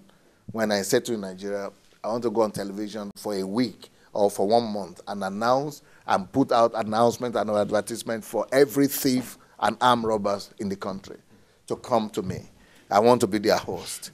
And I want to give them guarantee that no police will be there, and I will call the commissioner of police to sit down with me and say, we are giving you guarantee, to the governor to come, to give guarantee that no, they will not arrest anyone, that they will come. So I want to tell them, you are human beings too, but they have not treated you like human beings. You are Nigerians too, but they have not treated you like Nigerians. They will be calling you by name, criminals. They forget that you need to eat. They forget that you are stealing because you need to provide for yourself. They are calling you criminals as if you are born criminals. Nobody in this world is born criminal. It's circumstances and situations that force people into the evil they have done. And that, so we are going to help you. You need money to eat, I will give you money. You need skills and profession, or maybe you even have education, you don't have employment, I'm going to provide that for you. So I'm going to call everybody, and that is the way, my approach to reducing crime. I'm not going to stigmatize them. I'm not going to say you are thieves, you are robbers. No human being is born a robber or a thief. We are normal human beings. We just need help. If you could be given this kind of weapon, and if you have weakness to steal, you have weakness to do evil. I was also having similar weaknesses, and I was, doing bad things, and God helped me to overcome them. We could also help you, mentor you, introduce you to Christ, and it could change you, help you overcome that weakness. But I don't believe that some people are born to be bad, to be thieves and armed robbers, killers. If we could give them understanding, if we could walk, build a bridge between them, I know it's a new approach to solving crime. But what we have done in Nigeria is that people like me who have houses like this, they have built big walls, compounds, fences. Some people have now put in electricity, barbed wires. They are disenfranchising us, the poor. Because that way you are telling me I don't belong. Because that way you are telling me this is my compound, I've made it, you are poor, you remain in your gutter, you remain in your slums, you remain in your ghetto, and find way of surviving by any way you can. That's not the way to build a better society. And to build a better society, I'm going to challenge the elite also who are doing that. We cannot build wall. They will find you there. They will get angry one day. They will get crazy one day. They will find you there and kill all of you. That is what the story of Robin Hood is about. Robin Hood in England, he did the same thing because he was frustrated. He said, how can in this same country everybody live in poverty and you don't even care? You are just fencing yourself. You cannot fence yourself to heaven. Somebody will climb that fence one day. So if we don't want that to happen, we need to begin to approach the issues of crime differently the way so I have plans for Nigeria. Okay, for example, people are thinking about Muslim, Boko Haram people, or I have a plan for that. Those two. I'm going to go to a stadium, and I'm going to invite all of them. I'm going to say, you have children? Yes. You have children, I want to give all your children scholarship. People will come, not to bomb me. They want me to take care of their children. If I say, I'm going to give all your children, you have wives? They are not working? Okay, we are going to be supplying you with bag of rice, bag of beans, bag of yam every month. So we are going to have a food storage for all you Muslims, even though I'm a Christian pastor. They will not bomb me. They will see the language of love could be understood by everybody. Everyone can understand the language of love. But our own elite have not done that. They have taken care of themselves. They have lived to show that I'm more superior than you. I am better than you. I'm richer than you. Look at me. And then I have my fence, so you cannot touch me. No, I think we should rather put down the fences and come and approach people and with love, with the little we can do. And I think that new example must be shown. We must show that new example I've done it here where the government hates me, where everybody is fighting me. I've done it still. But talk less of it to my own people. We are going to do more than that. And I'm going to have all the resources to do it.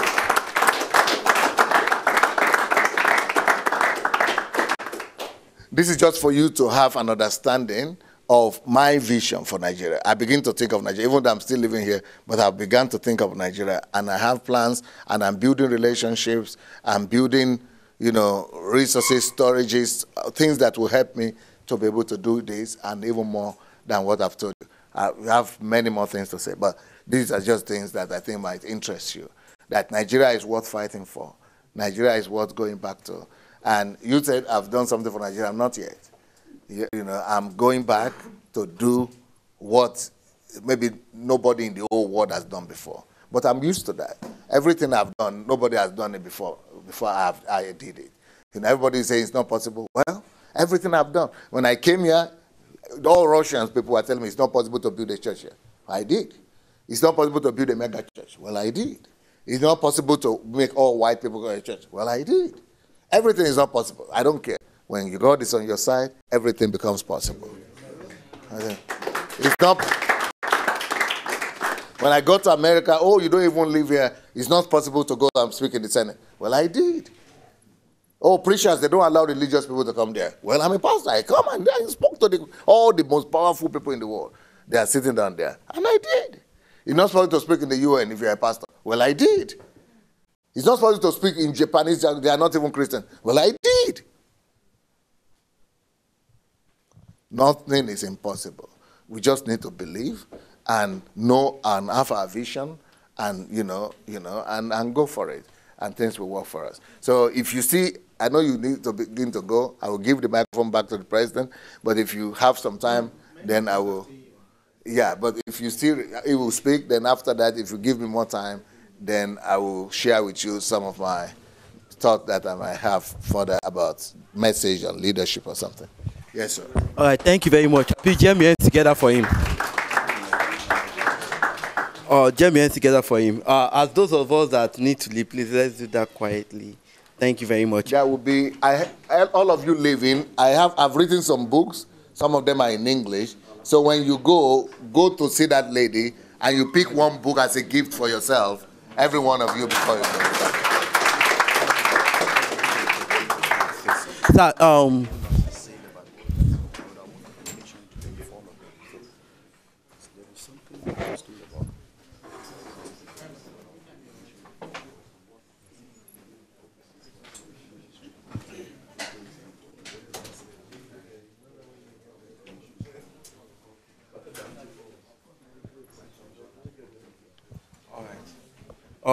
he was talking about, but before I get to that, sir, while we are making you this promise, sir, we will not just come and we'll run away. And so, thank God, next year, we are going to be having a doctor from the United Kingdom coming to speak with us. He's a motivational speaker. He has lots of books written. He's a great man, and he's a man I look up to also. And we are using this opportunity to ask and to tell you also, sir, that you are going to be hosting us and you're also going to be speaking at the program also.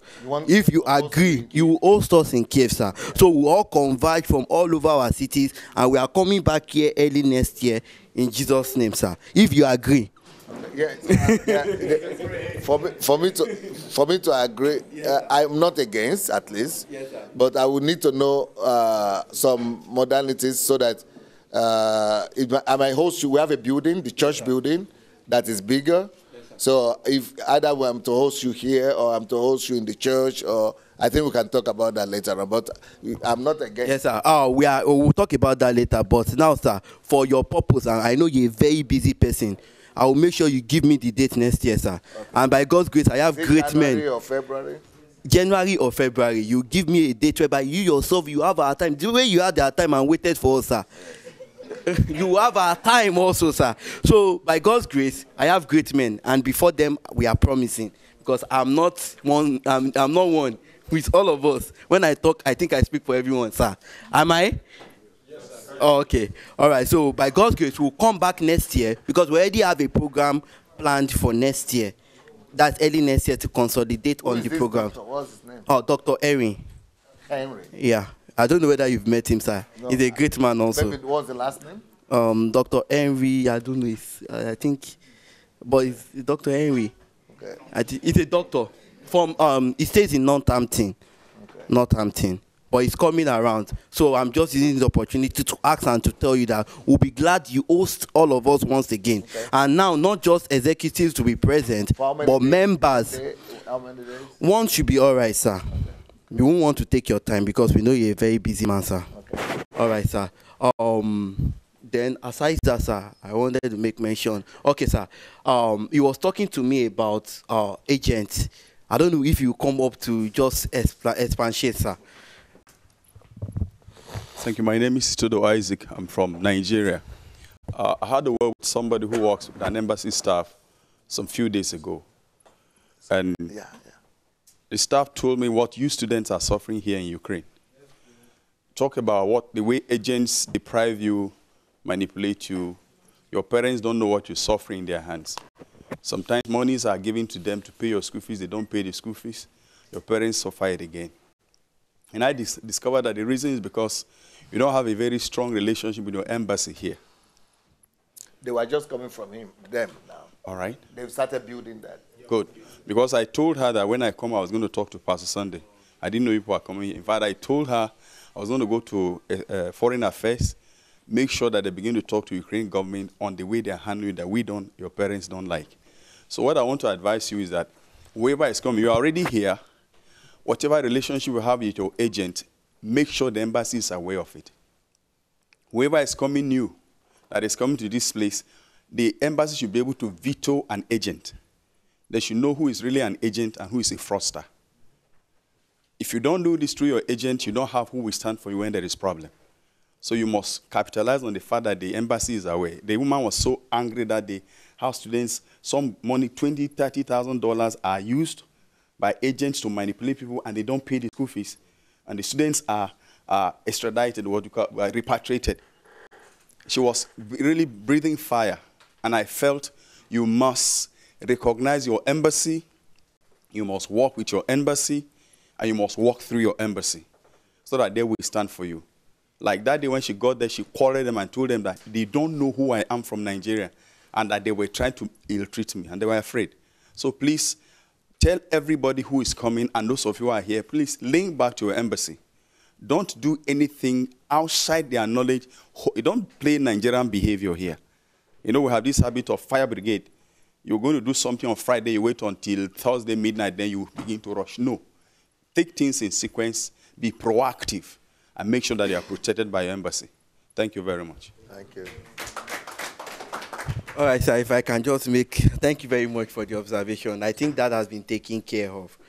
The embassy, His Excellency Ambassador, our ambassador, has been very wonderful.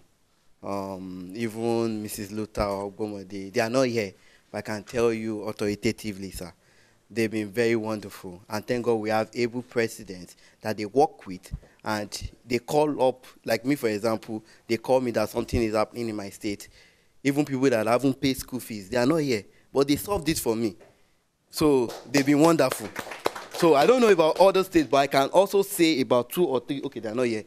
I don't know for Harkov, but from other states, I get reports. They've been wonderful. Then to the agent, I wouldn't like to conclude on that, but just that most of these people you are talking about, they deliver, but they only take advantage of the situation and get more that they ought to get. So that is an endemic problem that is not easy to solve, because those agents could also be students. They could be seated here. They could be our friends. So how do you want to treat such people?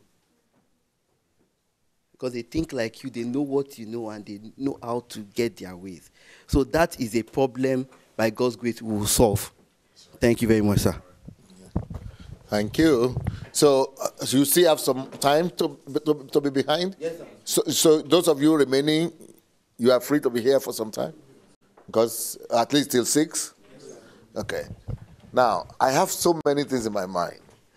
Before you came, I told Pastor, by the way, will you introduce yourself so that they will also get to know who you are? The people from England have left. You saw that. Hello, my name is Femi Akinola. I live in Los Angeles. I'm an accountant. I've been an accountant for so many years. And sometimes you just you walk and you wonder, are you really doing what you are purposed to do. Before you became an accountant, how did you leave Nigeria? I played basketball. I played basketball in Nigeria, junior, senior, and then I got a scholarship to come and play at Indiana State University. So I played college basketball in America for 4 years, and then after that I started working. I worked as a campus missionary, and then I started working as an accountant. So I've been working as an accountant. But I came here just because I also want to be sure I know my direction, my path, and walk only in that which I have been created to do. So that's why I'm here.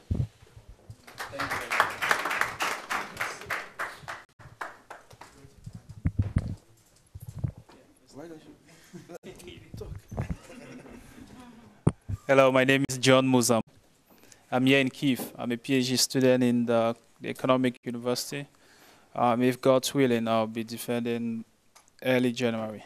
And a teacher, right? And I'm a lecturer in the Economic University. I teach strategic management, change management, and corporate management.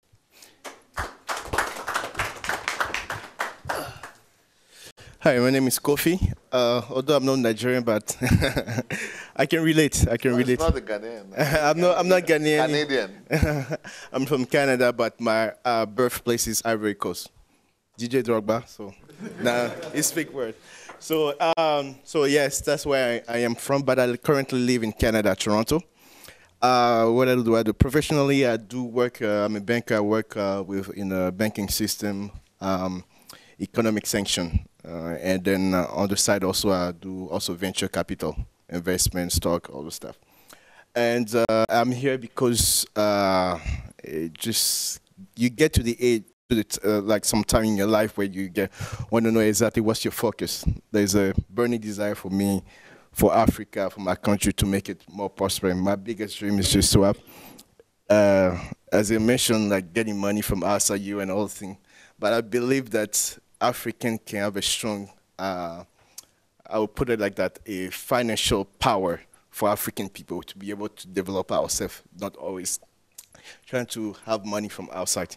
So this is one of my dreams. So I came here to focus, to make sure I have my priority right and work into what God called me to do. So yeah, but by the way, you didn't tell them why you are here, how long for. And oh yes. Yeah, I actually shut down my accounting practice. I left. I vacated my apartment because in America, bills start running. Everything runs, so you have to keep working just to keep it. So I shut everything down. I put all my things in storage, all my storage. I gave up my apartment, so I'm here for 3 months. I've been here 2 months, and so I don't even know actually where I'm going to land when I go back to Los Angeles. So you just wanted to. I just wanted to come here. Yeah. And just be mentored, be discipled, and just have my mind renewed and focus on what is it I really want to do with the rest of my life. I'm 53, and know exactly where I'm going and do only that which I am created for. And so I'm here just to be mentored by Pastor Sunday, just to walk with him, just learn from him, read some of his books, and just have a mind, and if once you hang around Pastor Sunday quite a bit, you know that he has a great mind, and that he has a mind that can focus and really do exactly what he wants to do, he purposed to do. Some of us, we know what we want to do, but we get distracted along the way. Right? So many things like that. So that is what I want to be able to be focused and do what I'm purposed to do in life. So that's why I'm here. 3 months. You need to tell us the same. Because people know that you're coming from Canada but why are you here? That's the question in their mind. Well, we have the same type of story.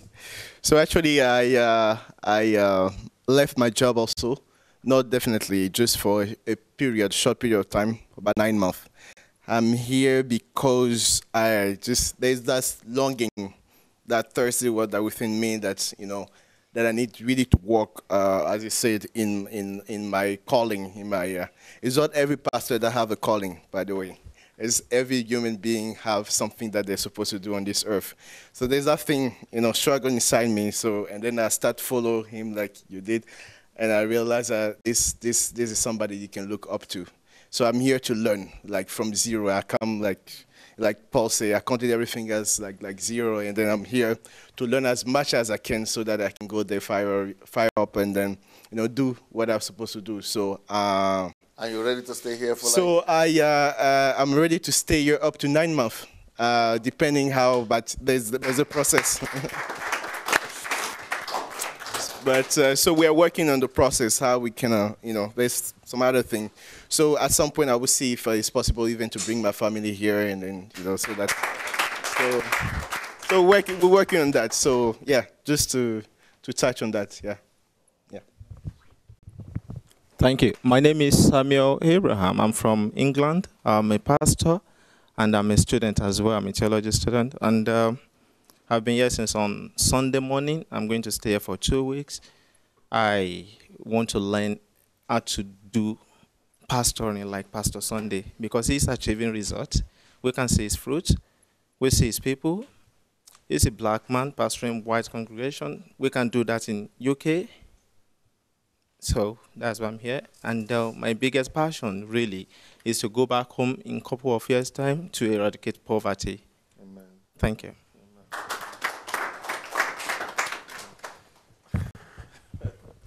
All right, thank you so much. I don't know if anyone is from Niger Delta around here. Anyone? Niger Delta? Edo? Oh, great. Which side, sir? Wonderful. So I want to start with that. I studied at the University of Port Harcourt, so I believe we can identify. So yeah, I studied geology, and then after I graduated, come here because they are looking at your spine. Oh, thank you.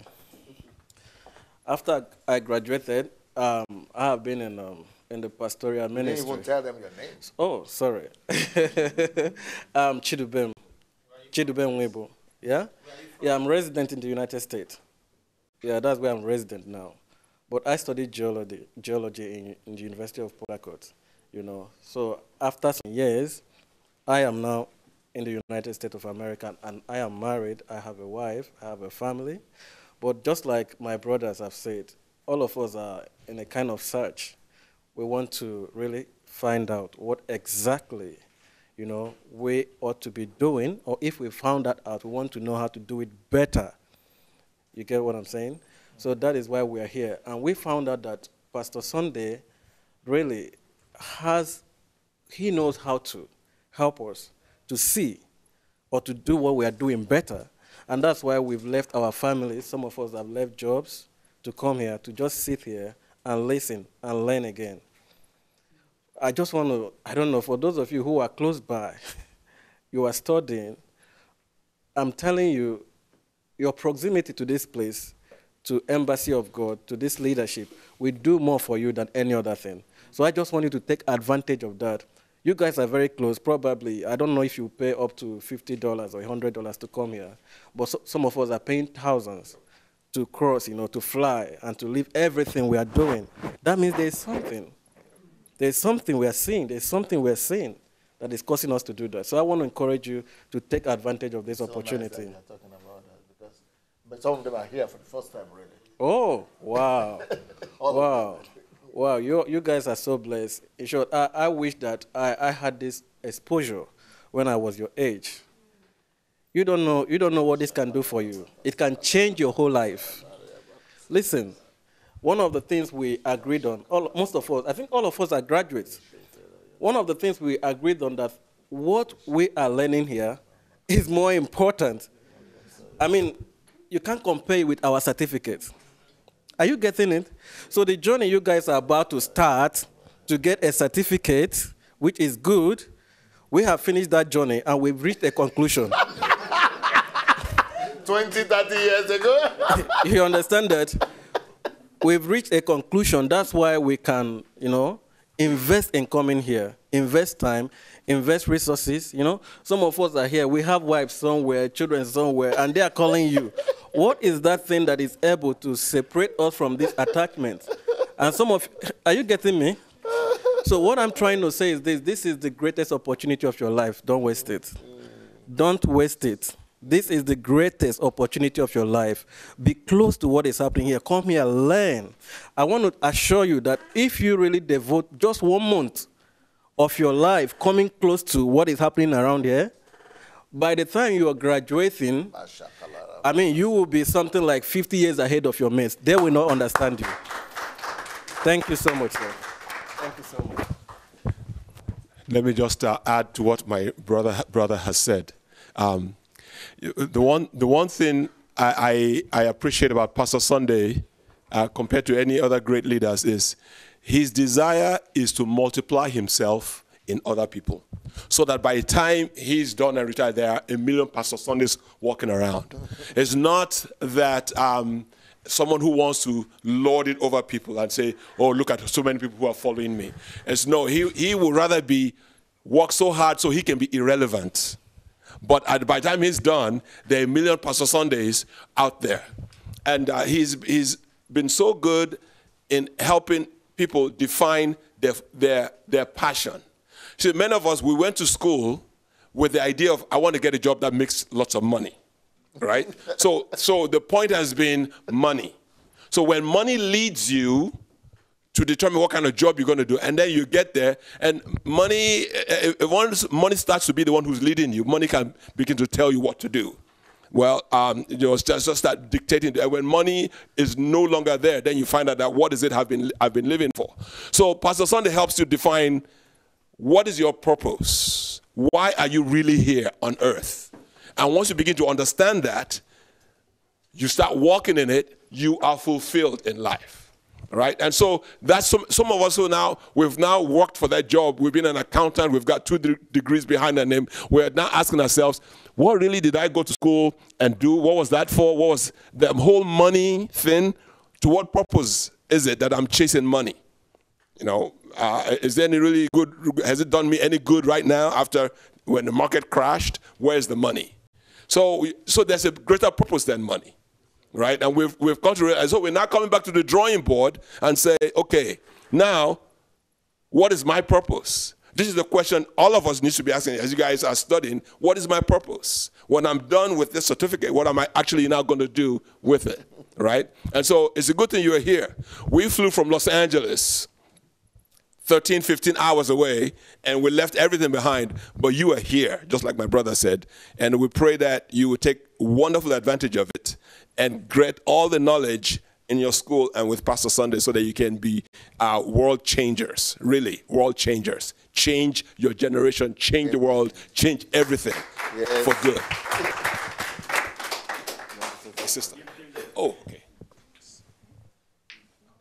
Yeah, you can come. Okay, let my sister come and then we'll give it to you.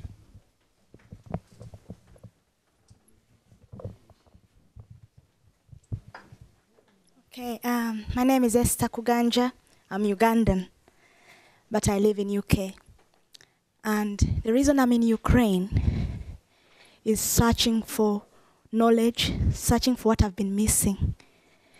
Pastor has taught us that at the age of 40, you're supposed to be preparing to die. As my brother has mentioned, I wish I was at your age. If someone repeats that, note it down. Because you learn through someone who has gone. So it saves you time and years wastage in life. My brothers have also mentioned that they've come from far to search for a secret in this place. You guys are here. I know you came to study, but after studying, what? Life is about touching lives.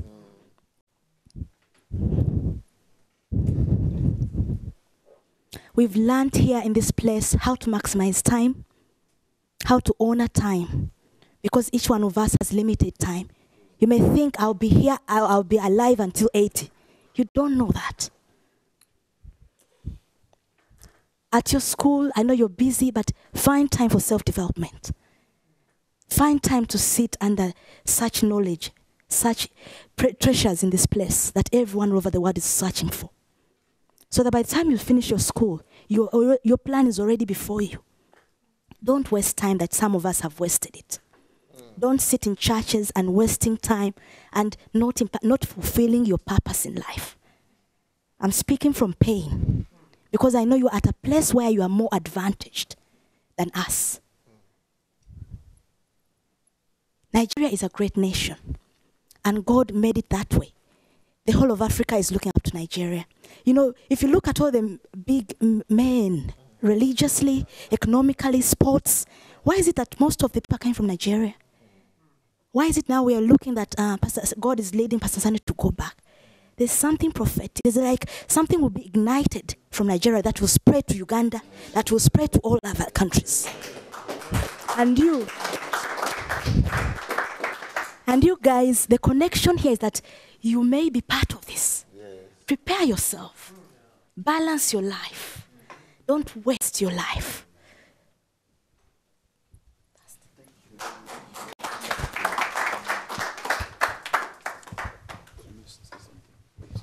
Sorry, I just spoke about new students. I didn't say anything about myself. From the time I met Pastor Sunday, he just loved me. No, about yourself, though. Yes, I know.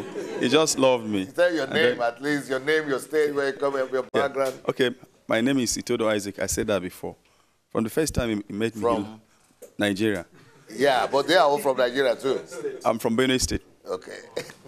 First time he met me, he loved me. God bless you. All right. And then he just made me to see where I made mistake in ministry. First thing, sat under him. I went back correcting it. And I came here because I want to learn more. I want to reach a target. There is a passion in me.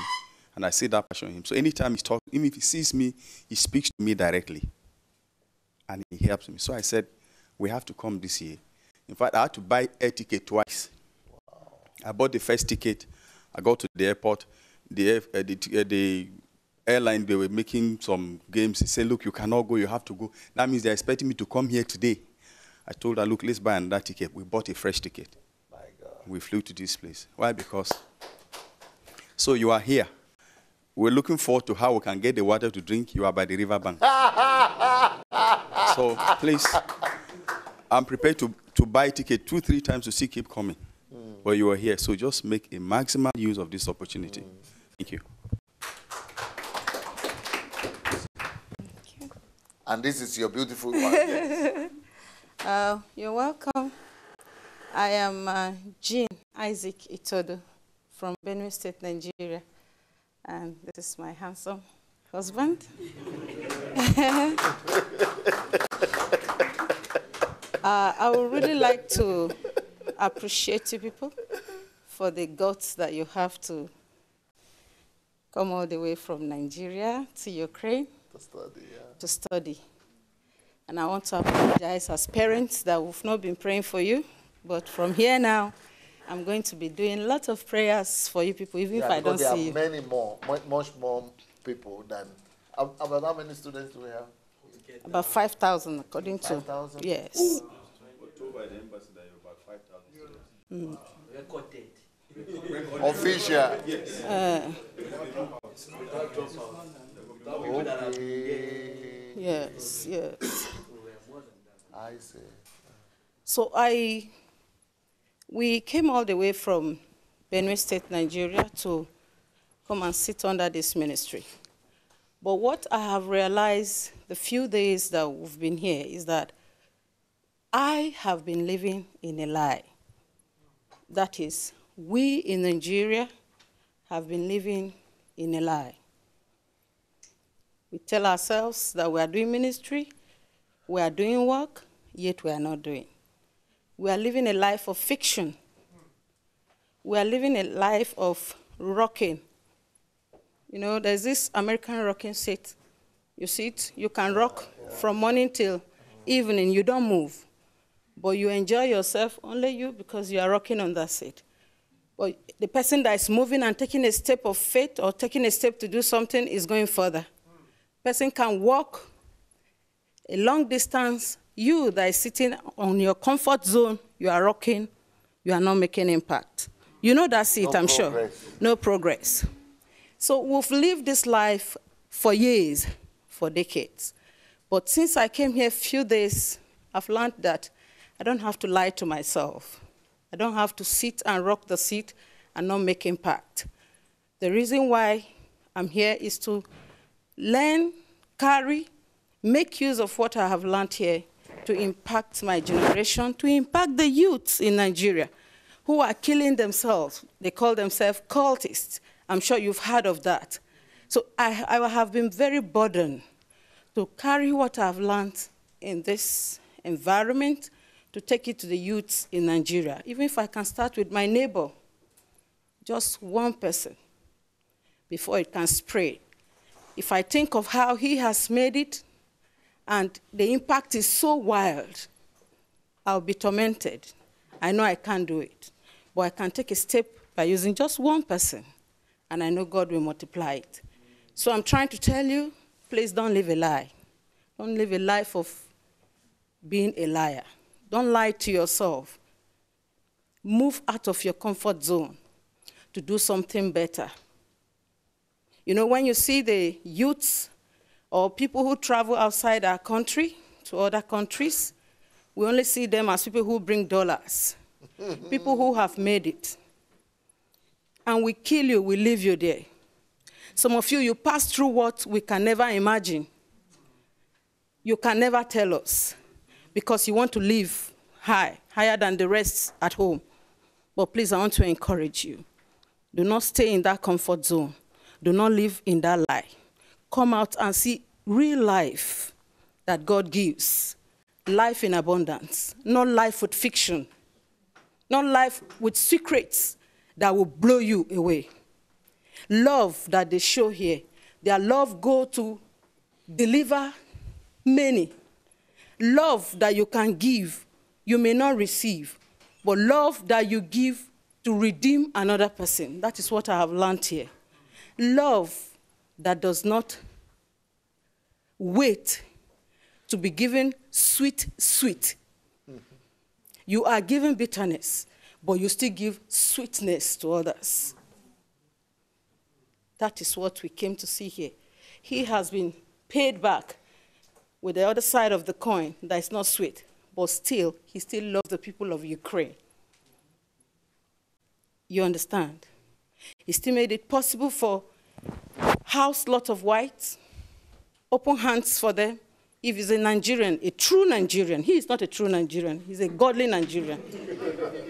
If he's a true Nigerian, from my own country where I'm coming from, he would have just pushed everybody and walk away. But I've seen that this is not a life of walking away from those who hurt you. It's a life of bringing armed robbers. They are armed.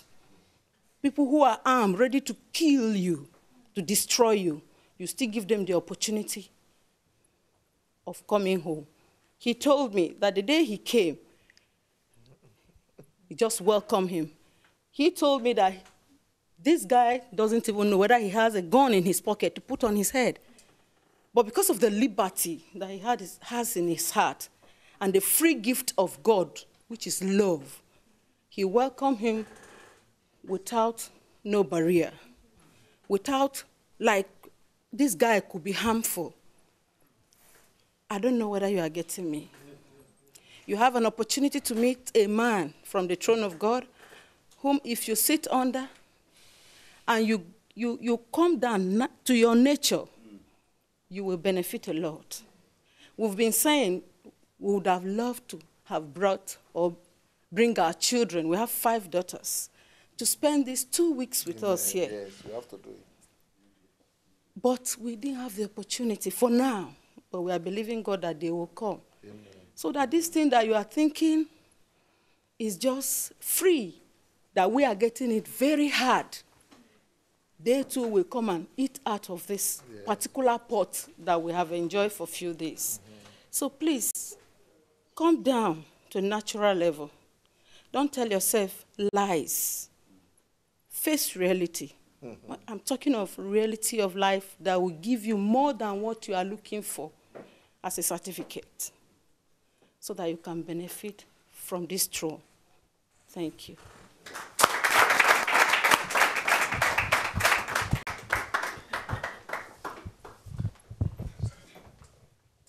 Good day, everyone.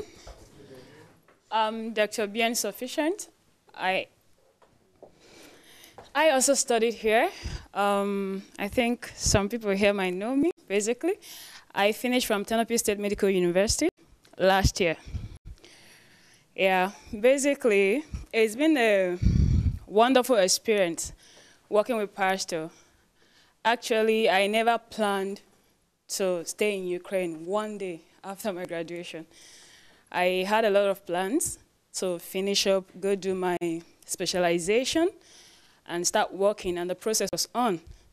You know, but before I graduated, God told me about going to learn from him and everything, but I felt it was just a 1 month, 2 month thing. So that was actually what I wanted.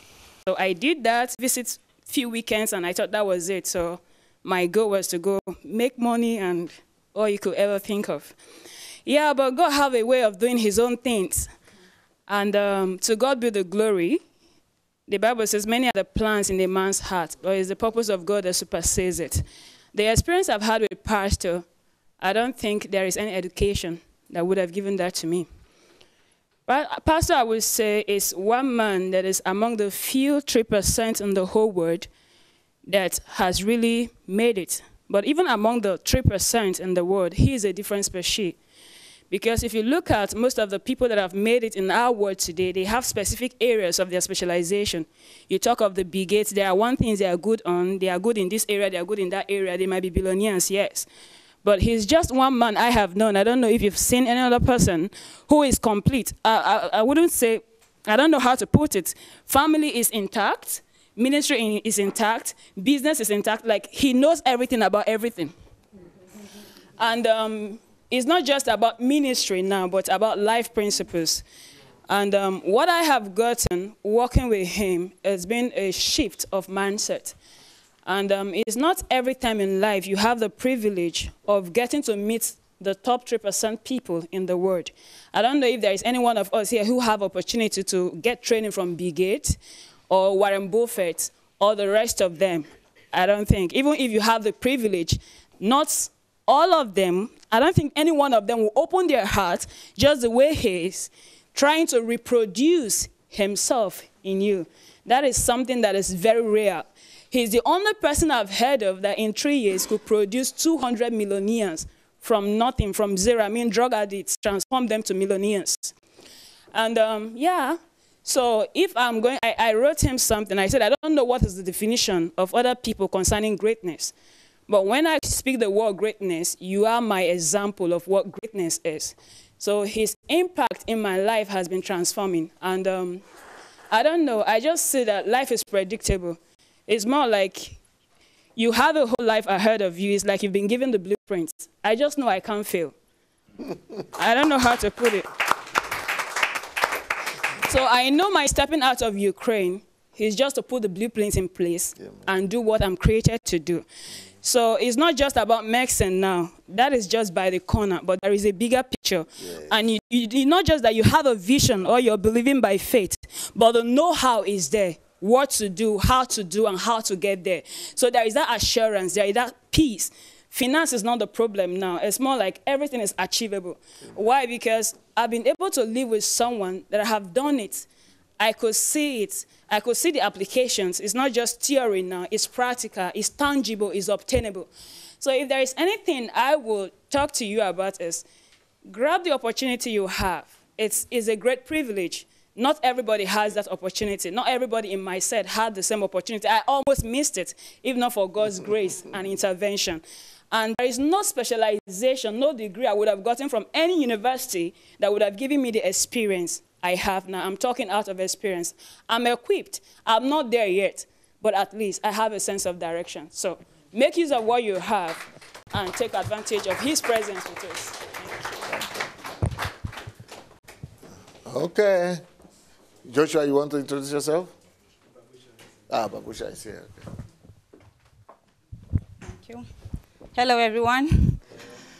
My name is Babusha Chawai. I'm from Kaduna State, Nigeria. And, well, wow, okay, it's happening. Okay, I have this wonderful, the most wonderful opportunity to be with Pastor. I have known him for a very long time, but I have never been close to him like this time. He used to say I run away from him. And it wasn't intentional, really. But at the end of the day, they said you can run, but you can't hide.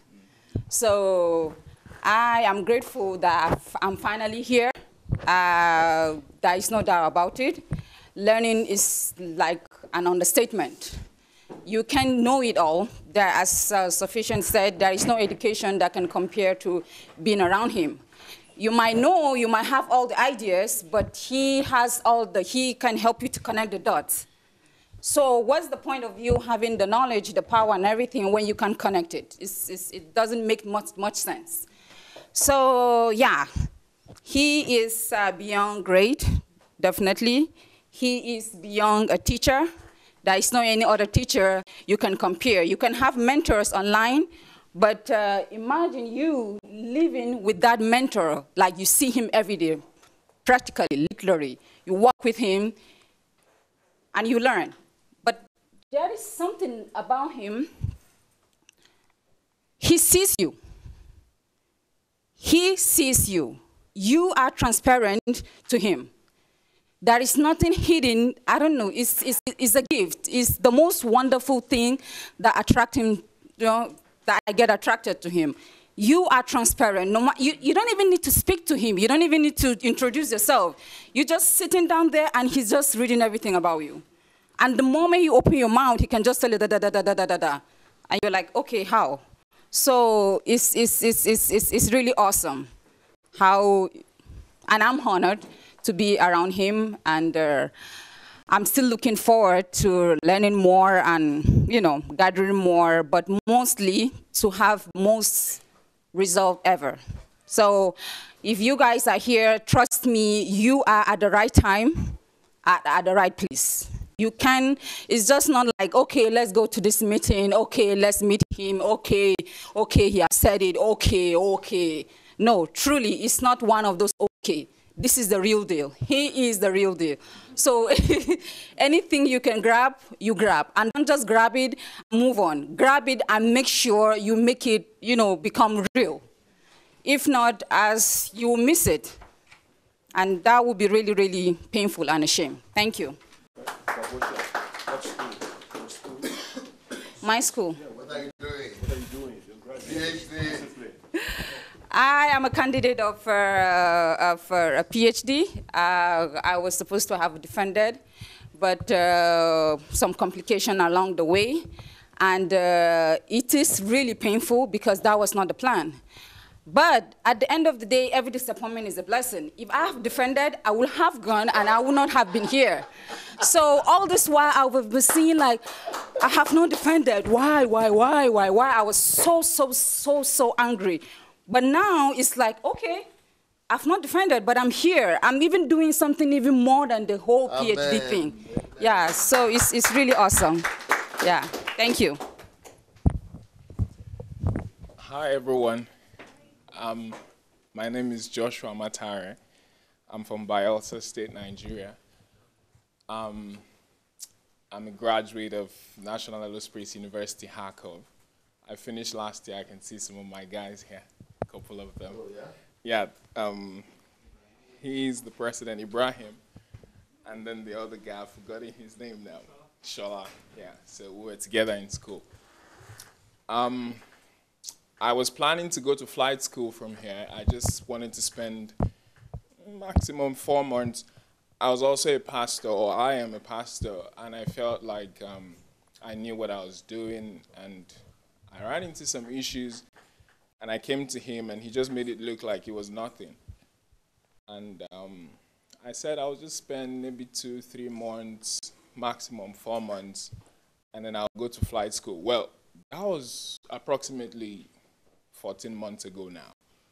So you can see how great that plan is working out.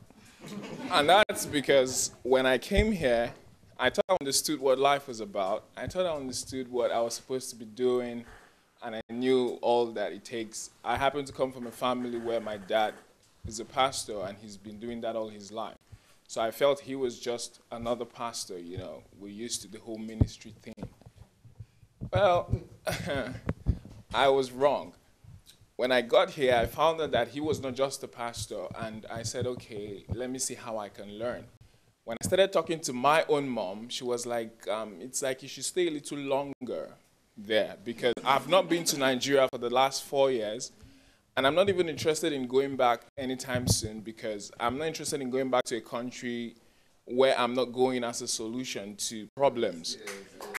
So when I came close to him, I began to see that success is something that you can predict. I began to understand the principles that the guys who are on top of the world, who we admire on the internet, how they actually got there. He demystifies the whole success thing, and he actually can give you steps to which you can get there. So I was like, okay, I've been in school. Yes, I want to fly, and I found that I'm not even going to fly anymore, at least for now. And when I told my parents, that's all I've wanted to do since I was 5 years old. When I told my mom that I don't think I'm going to flight school anymore because that's not what God wants me to do, she was shocked. She couldn't believe it. She said, I think I need to talk to your dad. And then she said, you wouldn't believe that Joshua said he's not going to flight school anymore. And my whole family was in shock. When I came to him, I discovered my purpose. I started understanding life on a whole new level. I started understanding basic things. There were like some superstitions around my life. And I began to understand that, look, these things don't have any hold over me. Because I was living in some kind of fears because of where I come from, because of the challenges my parents faced, and all of those stuff. You know, the way we are in Nigeria, you could feel like, okay, there's this guy who is doing this to your family and all of that. But when I came to him, he made it look so ordinary. And then I was like, okay, maybe I need to be here longer. And then as I started walking with him, I started seeing a lot of loopholes in my life that I didn't even know were there. He has a way of making you to just see all of the stuff that has been hidden.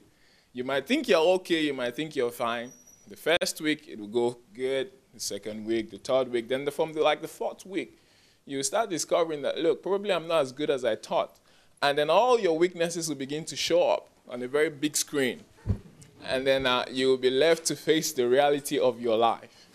So that's what has been happening to me. I'm not going to be living here anytime soon because I don't feel like I'm done with what I came here for. And I stayed here for years. The first time I met him, he told me what God said, and he told me to come for training, but I didn't come. I was just running around in Harkov just thinking I was doing ministry. But then now I'm here, and I thank God for this divine timing. I almost missed it as well because I was on my way out. If not that God stopped me and made sure that I came here, I would have just become like a biomass. I would have just joined them in Nigeria, just jumping from pulpit to pulpit or from church to church doing some kind of ministry. Or I'd have been in the US just trying to fly some plane. But God brought me here because he wants me to make a difference in the world. That has always been my passion. When I read his Wikipedia profile before I came here, I said, he's the only person that I've seen that is like this, because I had this picture in my mind, and I said, I don't see anybody anywhere who can teach me to do what I really want to do. But the day that I really took time to check him out on Wikipedia, I was like, this is what I want to do. I want to be able to change lives. I want to be able to impact people. I want to be able to put God on the world stage that no one will be able to deny. I want to be able to stand with the best people in the world and make them look like dwarfs because of the God I carry. So this was part of the passion I had, and I saw that he was expressing that. He does that everywhere. Imagine, I saw that he spoke in Japan. I was like, what does a pastor go to a country that is Buddhist and then speak to their parliament about? Like, what do you have to offer them? And when I look through everywhere, I see how pastors just open the Bible. I'm like, these guys will not listen to the Bible. So what is it that he's telling them? So I was so intrigued about his life, and now that I'm here, I can find out what it is. So you guys are extremely lucky to have come here. It doesn't matter if you're a Muslim. I know Ibrahim is a Muslim sitting over there. It doesn't matter where you're from. He has guys who he mentors who are Muslims as well. But he's not the religious kind of pastor. He's somebody who is real, who is down to earth, and he gives you what you need. All he's interested in is impact. He's not interested in you coming to his church, his denomination or something. No. He wants results, and that's what matters the most. He's the first person that I've seen that has a plan for 300 years from now. Have you ever heard that in your life? Like somebody who is saying 300 years from now, I'm writing the blueprint of what the world will look like. And he's birthing ideas. So I'm like, well, I think I need to be here. Whatever else is happening anywhere around the world, yeah, it can wait. I'll come. I was telling somebody yesterday who was asking for my contact. If I was on Facebook, I was like, no, I'm not there yet. Like, hi, in this day and age, no Facebook. What of WhatsApp? I showed them my phone. I'm using a very tiny Samsung. They're like, wow, this is strange. I was like, yep. Mark Zuckerberg is almost my age mate. He's a billionaire. I've not got $10,000 to my name yet, and I'm supposed to sit on Facebook doing what? When I look at my phones, browsing WhatsApp, those guys are billionaires. What am I doing? So I'm like, I'll keep all of this stuff by the side. Later in life, when I can use them as tools to influence lives, then I would use them. But right now, all they are just distractions. I'm not interested in taking pictures. I'm camera shy. She has tried a lot of times to take my picture. I was like, if you take my picture, who are you going to say you're taking it with? Some people say they're going to take it for the future. I say, oh, great. But right now, all I want to do is just work. I just want to work hard on myself. I just want to build up my personality, and I just want to give him back everything he's given to me because he just accepted me with open arms. He's somebody who you hardly believe will talk to you. We're Nigerians. We know how pastors of his caliber are difficult to see. But he sits with you, he high-fives you. At first, you feel like you're dreaming. But with every passing day, you begin to understand that this stuff is actually real. And he gives you whatever you need. If it's money, he gives you. If it's advice, at some point he told me, he said, look, Joshua, he was talking to I Sufficient and somebody else. He said, if you guys want, I will love you. I will give you money, send you away, you'll be happy, or I will just love you as a family. But if you want to walk with me and to run with me in this world, you have to improve yourself. So whatever you want, he will give to you. If you want money, he will give you money. He will tell you, look, I even prefer to give you money than spend time with you. What he's doing now is the most expensive thing he can do. He said, I would prefer to give you money because what I will do with my time will be more than the money I will give to you. So please value this time. Come back whenever. Don't stay far away. School is good. It's the foundation, but there are many other stuff that you need. Last week, my brother got admitted into Lagos School of Law. And my mother was so happy, but she said, Joshua, please talk to your brother because he's done with school. But when you guys talk, I can see that it's like he has not even gone to any school at all. I was like, yep, I'm learning from the best. That's why. Yep. And she said, I know the difference between the you that was talking when you were in school and the you that is talking now. So she said, please talk to your brother. Call him. Whatever you can do, just do. He's getting the best education Nigeria can offer, and he's going to leave after that. But my mom can see for herself that, look, this kid has a lot to learn. So you guys are in the right place. You guys have done awesome coming here. Please keep it up. If some guys are going to be slacking behind, let it not be you. Stay focused. Whatever your dreams, your passions are, just follow through with it. Take time and learn all the hard stuff. Don't do anything that is easy. Trust me, it's nice for you to be in this position of power. You know, you're the president, or you're the PRO and stuff like that. All these guys you're seeing that are senators in Nigeria fighting each other and throwing chairs at each other, that would be you one day if you don't learn the basic principles of character right now. It's easy for us to look at them and judge them, but one day you're going to be in their position. And what are you going to do differently? It's the value systems of a country that determines the kind of people it produces and also its leaders. So if you're going to be different, you need to begin to learn from now what you need. There's no woman, no man. I'm happy that there are some ladies here. Even the beauty queen is here. It's good. We all need this stuff. We all need this stuff. We are the future of Nigeria. 10, 30, 40 years from now, some of you will be on posters voting, vote for me as president of the country. And I want to be able to say, I know that guy. He learned in Ukraine. He's somebody who I can vouch for his character. So please, your tomorrow has started today. It's not just about school. Trust me, what you're doing here is not just school. Out of 5,000 students in Ukraine, just count how many of you are in this room. God has picked you out for a reason. Please don't keep yourself out. Just follow through as best as you can. And I believe that we will be on top of the world one day because that's where Nigeria is going and we all are Nigerians. Even those who are not Nigerians now want to be like Nigerians. So let's keep the flag flying. God bless you. Thank you.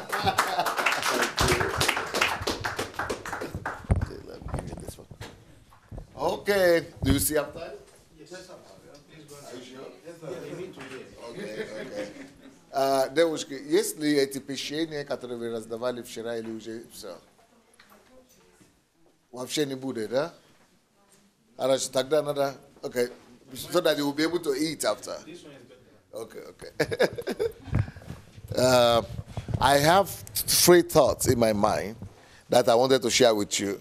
And if you know me, people who know me will tell you that I'm always having a lot of things to share with you. But since you are going to be here just for this meeting, first of all, I prepared a teaching about leadership. But you can read books about leadership. Then I wanted to share about superstition, that for us to liberate Nigeria from dependency and backwardness, we need to be set free from superstition. So that's another thing I wanted to share with you. Then I still mentioned another thing. Then another one I wanted to share is about mustard seed. But I will not share that because I wanted to share the mustard seed when the people who have gone from England, from other places were here. So that's another. So I've mentioned 3 already. But the final one I've settled for is because of your organization that I noticed. And the fact that you are really representing Nigeria and building a new Nigeria. So I wanted to talk about the power of Nigerian unity. And the why Nigerian is worth fighting for. Something like that. So why Nigeria is worth fighting for. Do you think that is something that, what would you people like to talk about? Superstition? Okay. Superstition, all right? That is one answer.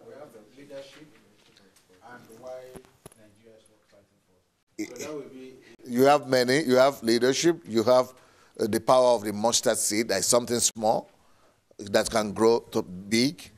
And you have superstition, why a nation can never come to development and civilization without overcoming superstitions.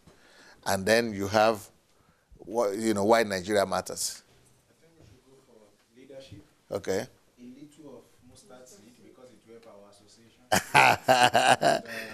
You want to have everything little by little. You don't have the time. And why Nigeria is worth fighting for because that's a big Huh? we need to take a census here. Yes. Whose train is leaving soonest? So Who is leaving?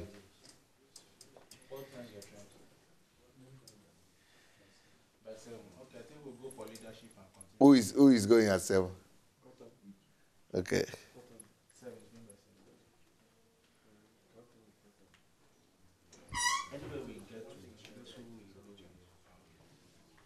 So you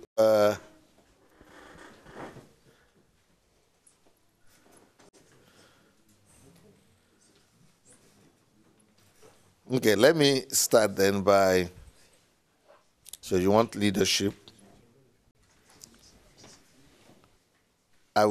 What I will do is Sir, I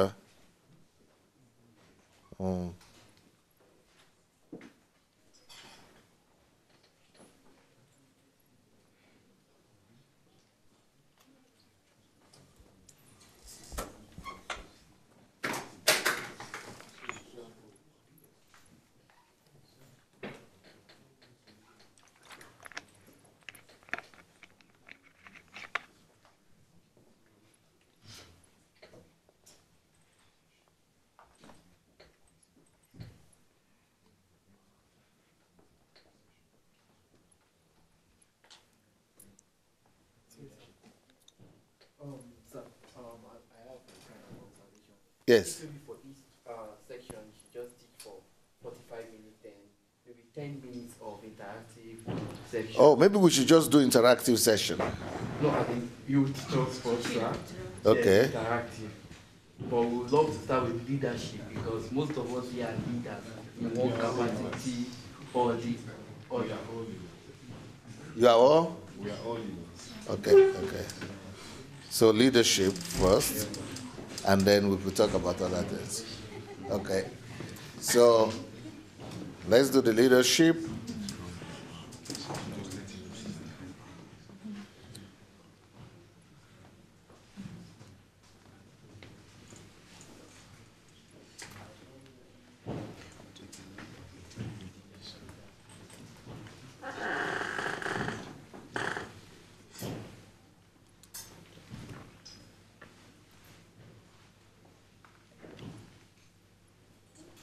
All right, leadership.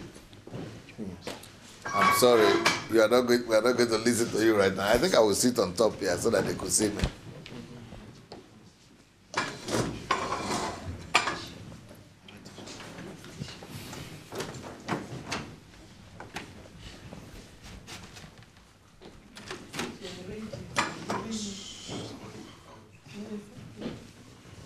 Now, it's good that you are all leaders.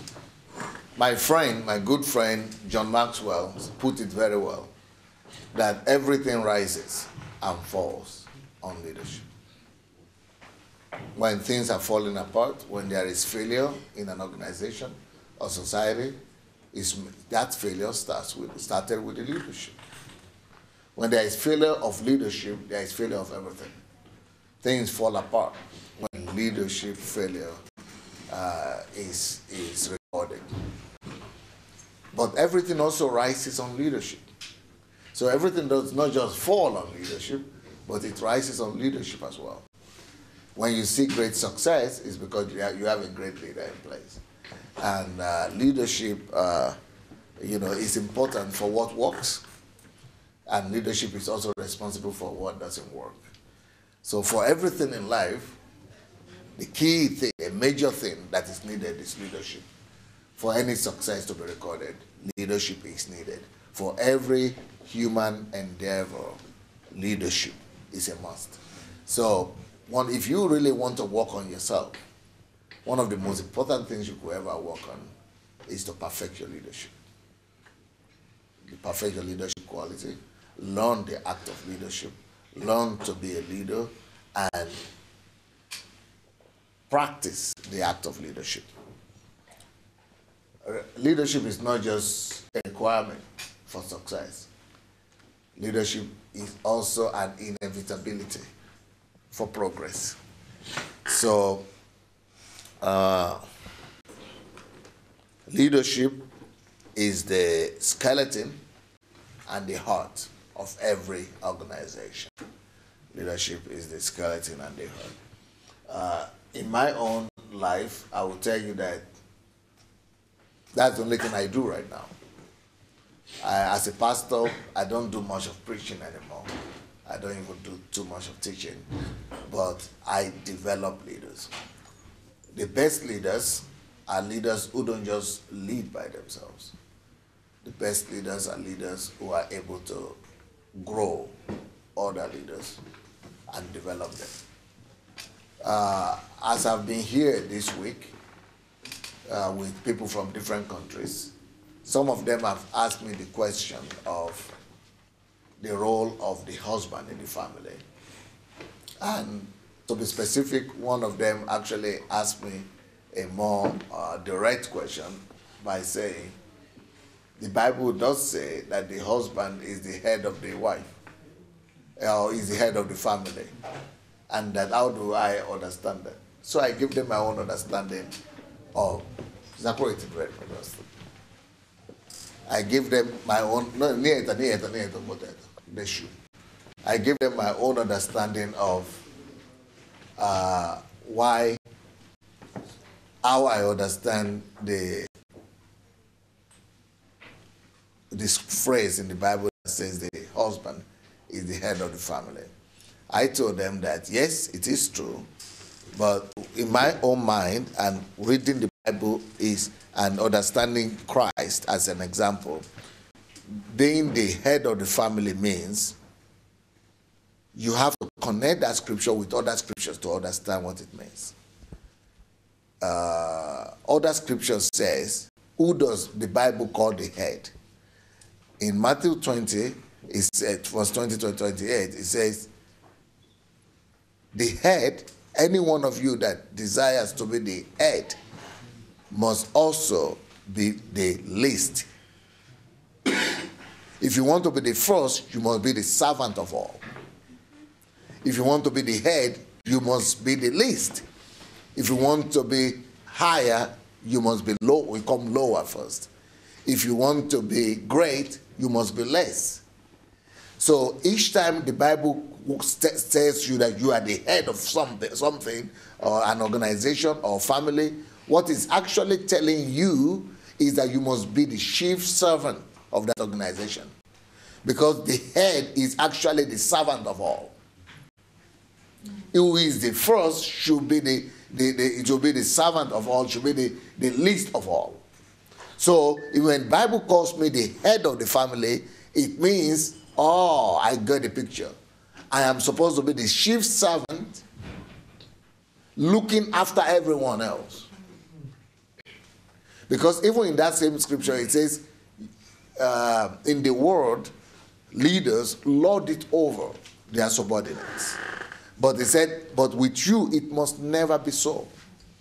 A leader is not someone who rules over other people. A leader is not someone who lords it over other people. Great leaders who really become great are those who have been able to understand the concept of Christ, which means when I'm a leader, I serve and I gain my authority by showing forth myself as the greatest servant for all. So, as a leader in my family or in my church or in my organization, my authority comes by continuously demonstrating an attitude of servanthood. So my ability to serve, to submit myself to others, howbeit willingly, is what determines my authority. So for example, there are two ways you can gain authority. One way you could gain authority is to get a position. I'm the president or I'm the chairman. So that's one way. So it's a positional leadership. So when your term expires, you step down and nobody recognizes you again. But you could also get leadership by even not occupying any position, but by being the first and the quickest to go to meet the needs of others, go to serve the interests of others, go to offer people what you could do for them, go to lend people help, and go to tell people that you are here for them. Offering, you can be a leader just by saying, here I am. Whatever your need is, I'm here to fulfill and meet them. You could be a leader by just offering yourself to become a ladder for other people. Put yourself on the goal for that people want to achieve, because a ladder is always oriented at a goal. Because why do you need a ladder? Because you want to get somewhere. It's a goal. So if you really want to become a leader, help people find their goals. Give people orientation. And whenever you help them find out where they're going, or maybe you discover if they already know where they're going, help them to get there. You are from Africa, you must know what a ladder is. A ladder is always leaning towards the wall or something, but someone is climbing it to get to somewhere. People don't just climb ladder for fun. Ladder is not just something you could just go, you don't have anything to just go, I'm not going anywhere to climb looking for ladder. You will not look for ladder until you want to go somewhere. That is the perfect picture of a leader.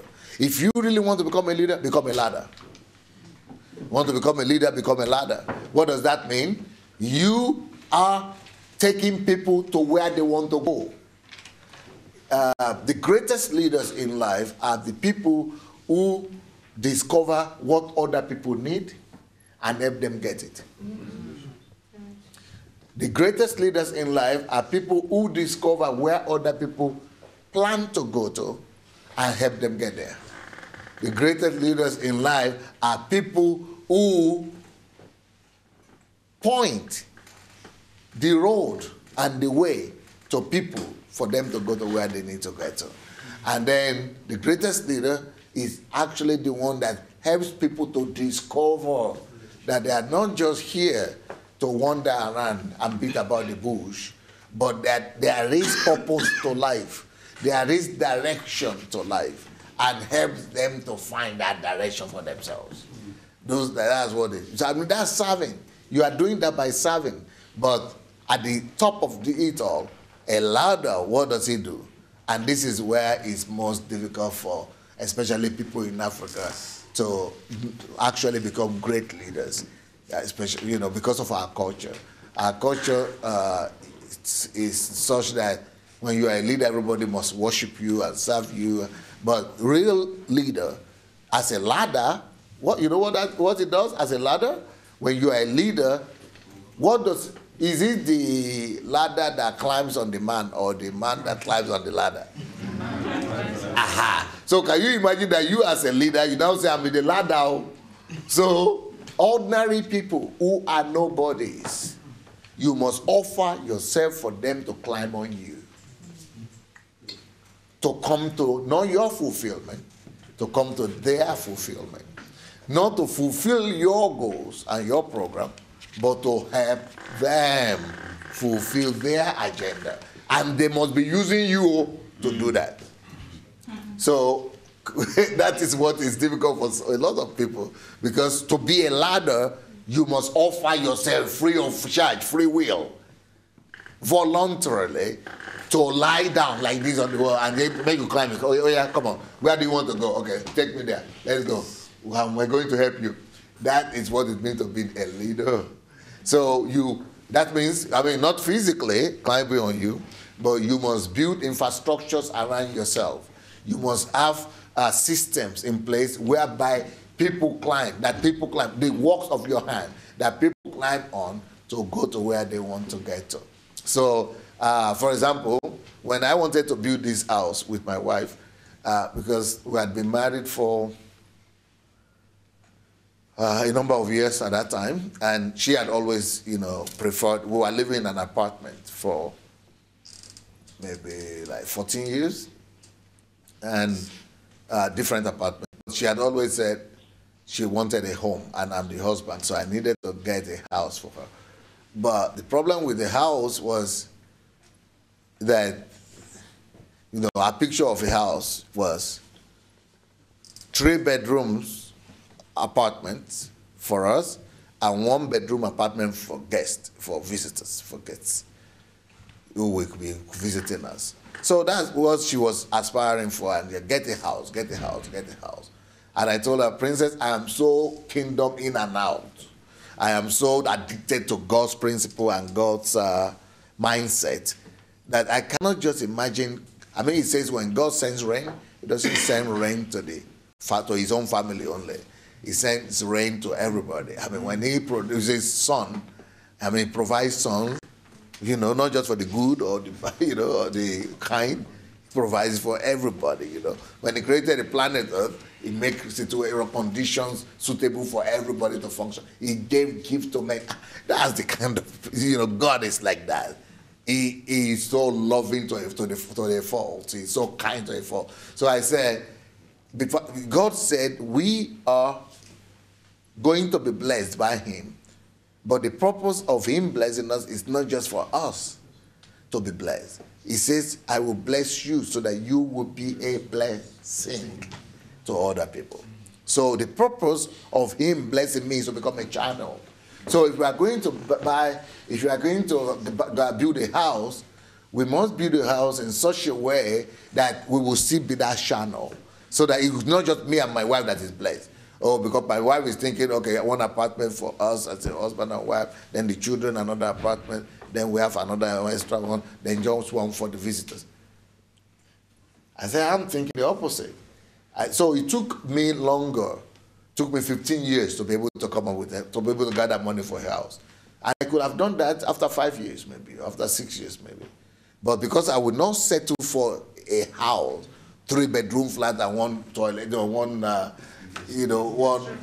guest room, so that you'll be waiting. You say, okay, the visitor is in the toilet. Okay, we'll wait, and then after that you go. Okay, who is in the building? That's the kind of house I vision. If I'm being blessed to be a blessing, then I must come up with an idea of a house that will allow me to occupy 10% and then be a blessing to greater people. So my wife couldn't just understand what. So what I did was, I finished building the whole place before I brought her here for the first time to see it. She was shocked. She said, how will I manage it? You don't need to manage it. People are in place. Anyway, so what I'm saying is that a leader is somebody you are the leader. if you are the head. So if I'm the leader, I am thinking, how can I serve with everything I have, in everything I do? I offer my house to everybody. Come and live. Come and stay. Want to stay for a week? Please. Want to stay for a month? Please. There might be some rules, because otherwise it will not be enough for everybody. But put some rules in place, put some order in place, and then serve with your own even house. That's when you're a leader. I used to have a Mercedes-Benz, then I used to have a Jeep, then I used to have a Land Rover. I got this message get into me more. If I'm a leader, the sign of a leadership is that you are the least. Who wants to be the first must be the last. Wants to be the head must be the least. So how can I show that I'm a leader to? Because what does a servant do? If you want the servant of all, if you want to be the leader of all, you want to be the servant of all, I must serve with something. I must use what I have to serve. So if I'm going to have anything, as a leader, I'm not just serving in church. I'm not just leading in church. I must live with everything I have, everything, in everywhere. I must be an example of a leader. So that's why I must build a house that will serve people. That is when I'm a servant, then I'm more respected. So people I'm serving, I'm not telling them to follow me or respect me, but just because I'm serving them, providing for them, they follow you automatically. People, as I'm resolving their problems for them, even if I didn't say follow me or I'm your leader, I don't have any position, but because I've helped them to solve it, they all coming to me to advise, they follow me automatically. I didn't need to pull on anybody or tell anybody I have position. That's why I don't bear, bishop, apostle, or all the prophet, doctor. No, I don't bear anything. I'm just myself. But people still follow. Why? Because you do things for people. You serve people with what you have. So with my car, I just decided to sell my cars and bought a minivan. Minivan, I don't care. Minivan. Why minivan? Because I figure I will be able to serve better. If I'm a leader, I'm a servant, why should I just sit in a car only my wife alone can sit there? With a minivan, then I don't pass by people. Then I see people with needs and be able to meet them. So minivan will be able to take more people. That is serving even to that level. So a leader, I'm a leader that way. When my car is full of people, so I can pass by people, because how can I be passing by people who are in need and my heart doesn't, shock or something, prick. So now I don't have to worry about that. I stop, fill all of them in the car, and go. House, I don't have to worry. I can provide, at least I've been able to serve to the extent that I can. You understand my own concept of leadership? So as a leader, if I'm a leader for my wife, or for my family, it means I am the chief servant. So I provide for who we cook, I provide for who we wash, I provide for, even in Europe, not in Nigeria, for who we take care of the house, clean the house, I provide for the driver, I must serve her. So that's what it means to be the head. I gain authority by how much service I give. I gain authority by how much I serve. The more I serve, the more authority I gain. You can either gain authority by saying, I'm your head. The Bible says you must obey. Okay, obey. I tell you, obey. It says I'm the head, so you must just obey because I'm the... No facts, no proof, no results, no fruits, no arguments. What have you done? No, I'm the head, that's what it says. I'll be your husband, that's it. Okay, you are my husband. But so a leader is somebody that is able to make himself a ladder. Another language that I used to use for myself, I call myself I'm a ladder. I'm a ladder. Come and ride. Come and climb on me to your purpose. In Ukraine here, many people complain. People don't like it when they use a word. They say, he's using me. He's trying to use me. People don't like when they are being used. I don't know. Are you familiar with that concept? Yeah? You know, people say he wants to use me. People just come and use me. And all that, your friends and relatives come, oh, all these people are just coming to use you. I say, my God, oh, that's the only thing I'm praying for. That is my only prayer. From morning till night and to God. I'm just praying that God make you. But you are, who has not prayed that God should use it? God will not come down from heaven to use you. He will only use you through people. So if people are using you, you are the happiest person. You should be looking for people to use you. You should never complain that people are using you. People should be used. It should be your aspiration for people to use you.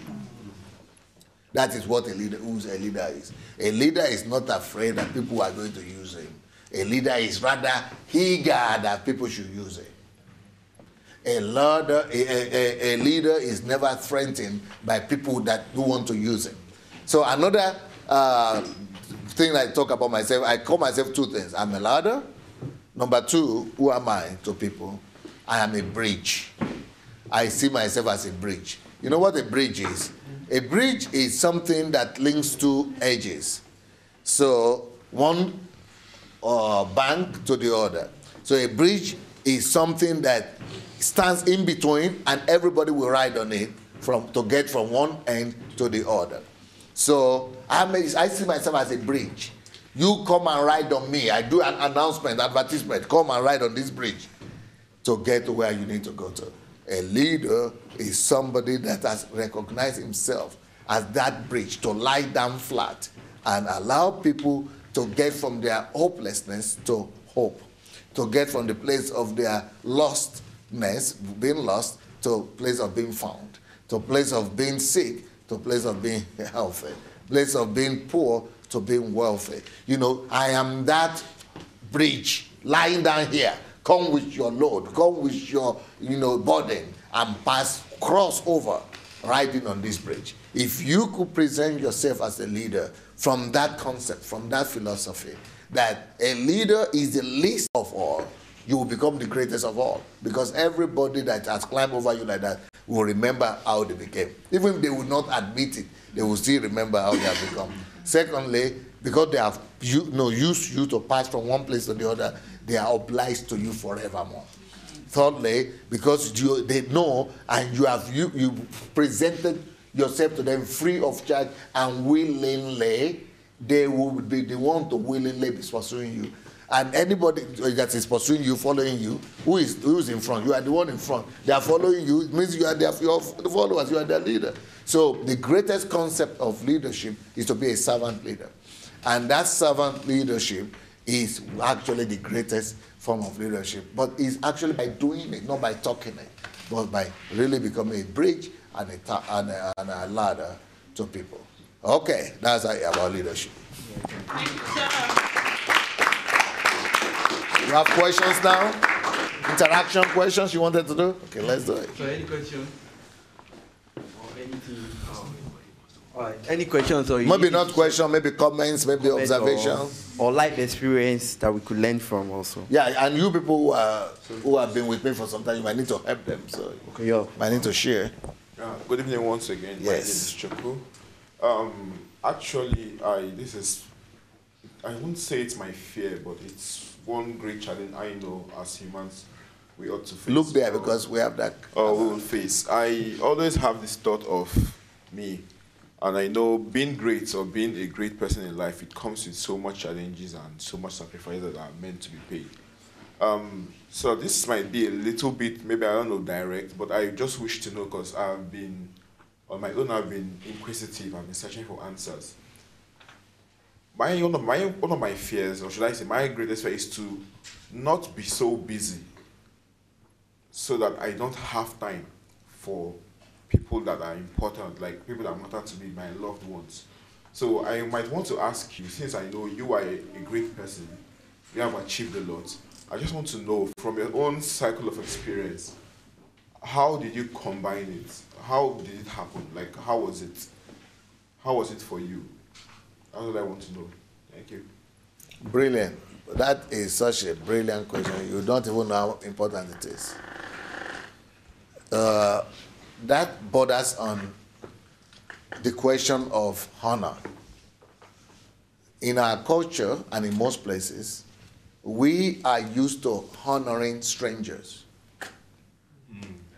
So, for example, in most of our families or of our cultures, if a stranger visits your family, your home, the best food is given to those visitors.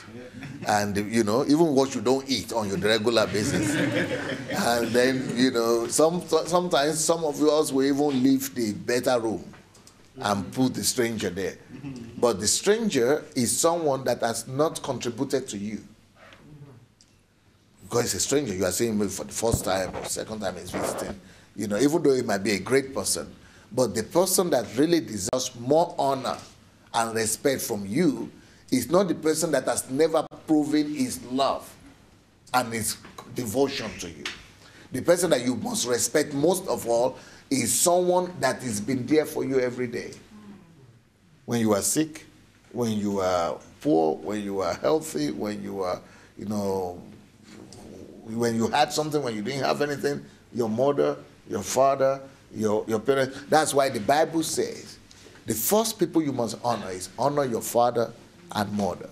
So, but in our own situation, it has been changed. There is nobody in your life that you must honor more than your father and mother. Then the second category of people you must honor more than everything are people who have contributed to you more than other people else. The way we have done it is we just want to look nice. And because we want to get compliments and look nice and get recommendation before strangers or big people, we are trying to be nice to them, so we are kinder to them. But you should never be kinder or more kind to anybody in the world than people who have contributed more to you.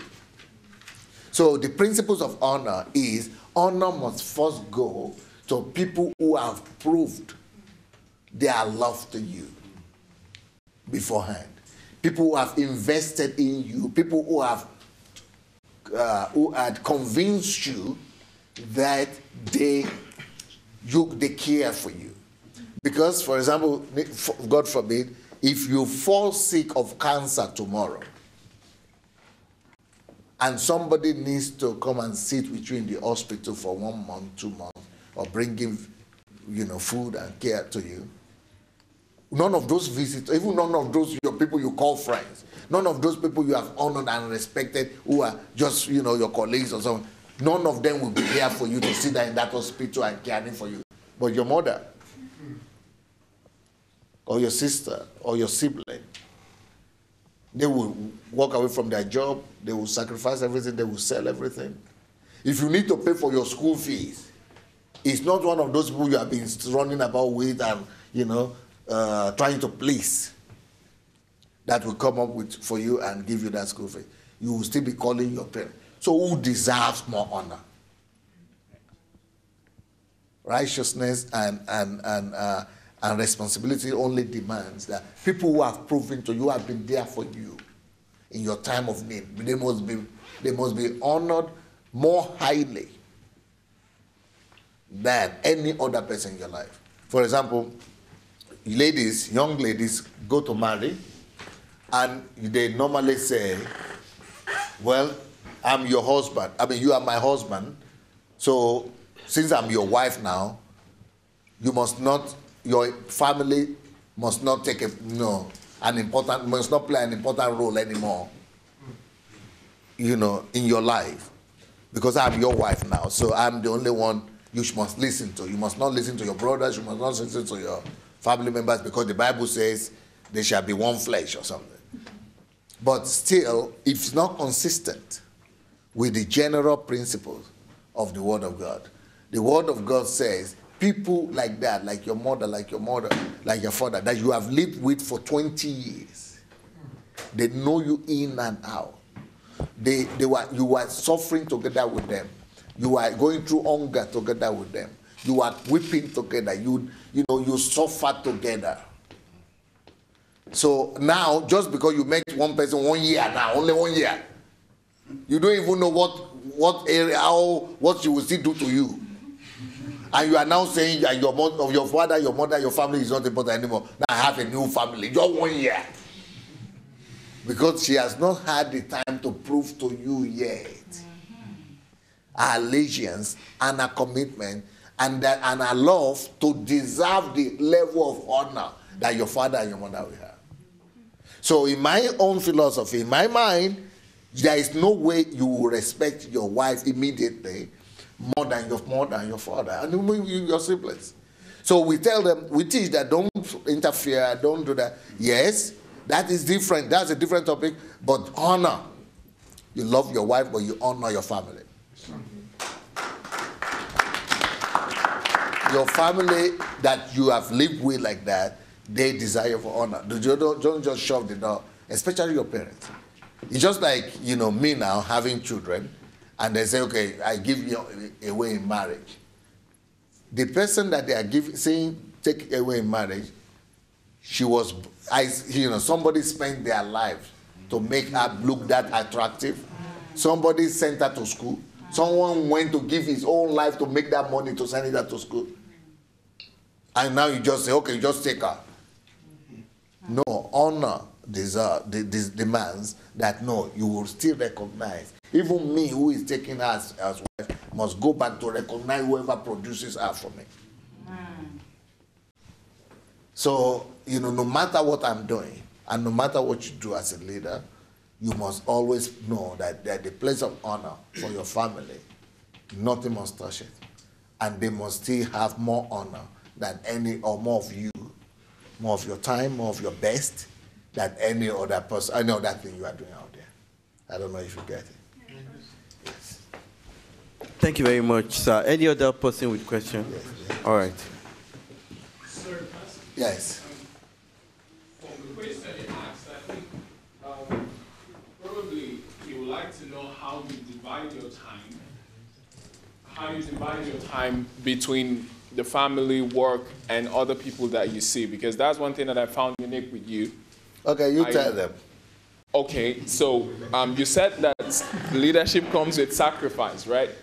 And most of the prominent guys, or those who are very successful, don't always pay so much attention to their families. I'm somebody like that. I grew up more with my mom and my siblings because my dad was always working.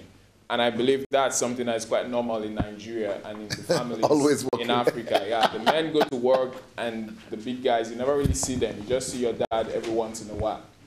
So, but when I came here, I found that he has a perfect balance between the way he handles his family and the way he works and the way he sees people. So it's all about, first of all, priorities. Wow, I really walked myself into this one. Okay. All right, so it goes like this. All right, yeah, of course. So what he does is he has divided his time in such a way that nobody can encroach on the other. He's not the kind of person who can just come, okay, like you heard him say right now that this guy's just sent a letter yesterday for a program that is supposed to be on the 13th. So for normal people, that's enough time, right? Today is what, the 6th or the 7th? So yeah, you have a few days, about a week before that event. So for normal people, they're like, you have a week notice, but for him, it's not that way. He plans his life probably years ahead. Right now, he knows what he'll be doing by summer next year. But for normal guys who just live each day at a time, that's not something that they do. But he has been able to make sure that, for instance, from the morning till 12, he doesn't see people because that's the time he spends alone and then with his family. So there is nothing you bring that is going to change that program. If you come and say somebody is dying, you'll be like, well, that person could wake up after 12 if the person dies eventually. So he's strict with the way he orders his time, and he knows what time he wants to spend with his family and what time he wants to spend counseling people. So everything has been properly put in order. So that way there is no chaos, there is no, oh, my family can wait while I do this stuff. No. Every week he has the number of hours he spends with his kids, talking to them. He has topics that he discusses with his kids actually. So he has evenings that he says, now I have to leave you guys. We might be working, and he'll be like, I have to go spend time with the kids right now. And he goes and he does that. And then he has a time he'll be like, I have to go talk with my wife right now. So he leaves all of us, no matter how many we are, and then he goes, he talks to his wife, and they do all that they're supposed to do, and then he comes back the next day. So that is the way he has lived his life. So everything about him has been properly put in order in such a way that there is no chaos, there is no accidents or whatever. Everything has been properly planned. So I believe that's something that we in Africa really lack, because our dads just believe, let's just work as long as possible and then get the money to the kids because they need to go to school. But he has properly made sure that that does not happen. Everything has a time, and everything is well placed in its right position. So that's the way he finds time for his family, and he has calculated the hours. He'll tell you, I spend 4 hours here, 3 hours here, 7 hours here, 2 hours here. He'll give you the proper time that he spends for every single thing. So it's all in the details, actually, of how you plan your time. And that way you'll be able to find time for everything that you want to do. So that's just a little that I have to share. Yeah, if I would just add, I've only been here a couple of months. If there's one thing I appreciate about Pastor Sundays, I mean, if you can just imagine, how can you be a pastor over 25,000 members, right? And not be overwhelmed, and then still have time to meet with students and different people, foreigners that come everywhere. Hardly would that be possible if, you are not organized, right? The one thing that separates him as a leader is he's organized to the T. That which is important and that which is just urgent. So if a phone is just ringing in the middle of his meeting, the phone will just rings. Leave a message. I'll get to it when I get to it. And so, just like you said, he plans his day, and he fits the important things where they need to be, so that he's had time for family, time to meet with leaders, and time to meet with different people. Training for foreigners that come. All of that has been orchestrated and planned. What sets great leaders apart is they plan first before they start walking and start implementing. Man, sometimes we have an idea, we quickly start running to do it, and we haven't planned it out. And then we run into obstacles along the way. He has planned things out. He talks about 5-year plan, 10-year plan. He's talking about 300-year plan. And who really does that? And that's what really makes him great, is the ability to administer, plan, organize, put people in place to help do things, make sure that what he needs to get done are already set in structure. That way he gets to it and nothing is left undone. We were at a church service, and sometimes things may change, but he makes sure that everything he wanted to do gets done. And that's planning. That's, as simple as that: planning, organization, structure, administration. Those things that sometimes, it looks like it's difficult to do, but without it, you really can't get as much done. So those are some things I wanted to share about that. My sister, you want to? Yeah, concerning the question you asked, is actually a very important one. I have asked him that question. So one thing I've discovered about Pastor is priorities. He has his priorities set out. And if you ask him about his priorities and how he goes about it, he will tell you his first priority is God. His relationship with God is paramount, and nothing comes between that. Then after God is his family, before ministry. So for secular people, that's going to be work. So he places his family before his work. His work does not come before his family. So with that, he plans his day, strategizes his time. He has a time every day he allocates for himself and God, the time he gives to family, then the time he gives to work. So it's not something that just happens. It's something that you have to discipline yourself to do. Because most times, if it's ministry or if it's work you're doing, you get so engrossed in it that you might be carried away and you forget those who are important, or your loved ones. Not necessarily because you want to do it, but you're just carried away with passion because that priority has not been set in place. Why did I get to ask him about that? Because I know I'm a very driven person. And secondly, I'm a lady and I'm in ministry, a medical doctor and all that. And it bothered me. I was asking him that question. I'm like, Pastor, how do you balance this? I know it might be different for you because you're a man, a lady and everything. And he was putting that into picture for me. And he was like, it doesn't matter the gender. It's about your priorities and what you place as number one. So if you're going to discipline yourself and align that, then you apply the principles of time management. is going to work all out. So you know, okay, my family comes before my work. So, okay, if it's 2 hours every day I want to dedicate to my family, I'm going to do that, call them, check on them, know how they're doing, spend time with them. If it's 3 hours, if it's 4 hours, then you stick to it. Let your principles be your guiding force. Be a prisoner of your own principles and your own priorities. You don't let any urgent matter encroach in your already laid down plan. So he would say there is one thing, doing what is necessary and responding to things that are urgent. So you don't live your life responding to issues, but you live your life based on principles and how you have planned it. And another thing too, he talked to me about was when I lost my mom. And I had so much plan for her. She couldn't wait to see me graduate. She was so anticipating to come for my graduation, and I was preparing for her invitation to come over for my graduation, and few months to my graduation, I just got a call, she died, you know. And I was so broken and devastated, and Pastor used that. He was teaching me a lesson after that. He said, life is a moment. You have to, you don't have tomorrow, so you have to maximize the time you have today. That's what a lot of people do. They leave family, they want to acquire where it's okay, when I get to so amount, then I will take care of my family, I will do this for my mom, I will do this for my dad. Not paying attention to the little details of the moment.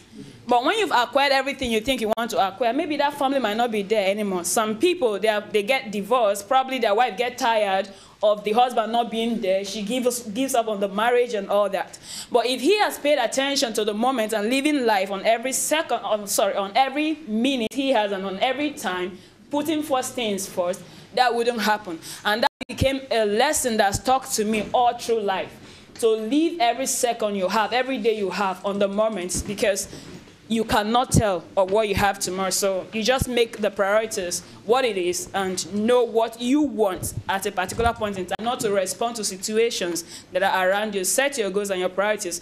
What is important comes first before what is urgent. One more thing I want to add. One more thing I want to add is for you to be able to be successful on every front in your life and you don't want anything to be lacking, you have to be willing to work extraordinarily hard. He's a workaholic. He works 18, 20 hours every day. He sleeps for just 4 hours, sometimes even less. And that is because he's been able to understand that, okay, if I'm going to get everything in the right place, I have to be willing to spend the time that it takes. So if he's going to spend 3 hours with his family, he understands that he has to come back so we can continue from where we stopped our work. So he doesn't just say good night, guys, and then he goes and spends 6 hours sleeping and chatting. No. He calculates how much time he has to spend, and then he comes back to continue his work. So he's dedicated that time to the family, and then he's like, okay, that's done. Now let me get back to work.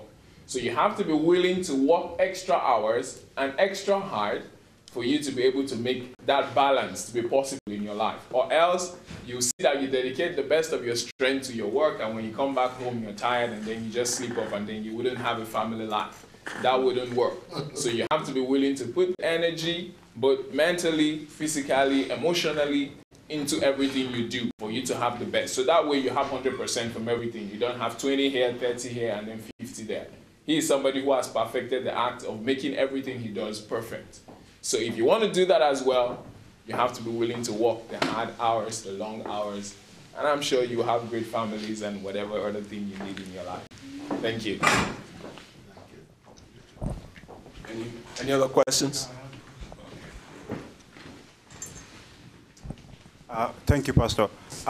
There's some people who like to stay in the comfort zone, people who like to stay in the shadows, people who don't like much stress. And maybe after a while, they find themselves in leadership positions, maybe due to their personality or their character. So how do they transition from being in the comfort zone into a leadership position? Because being a leader, you have to be out. So how do they transfer? How do they break that shell? That's my question. If I say I understand it, then it will not be true. Okay, I mean people who like to be on their own, people who like to stay separately.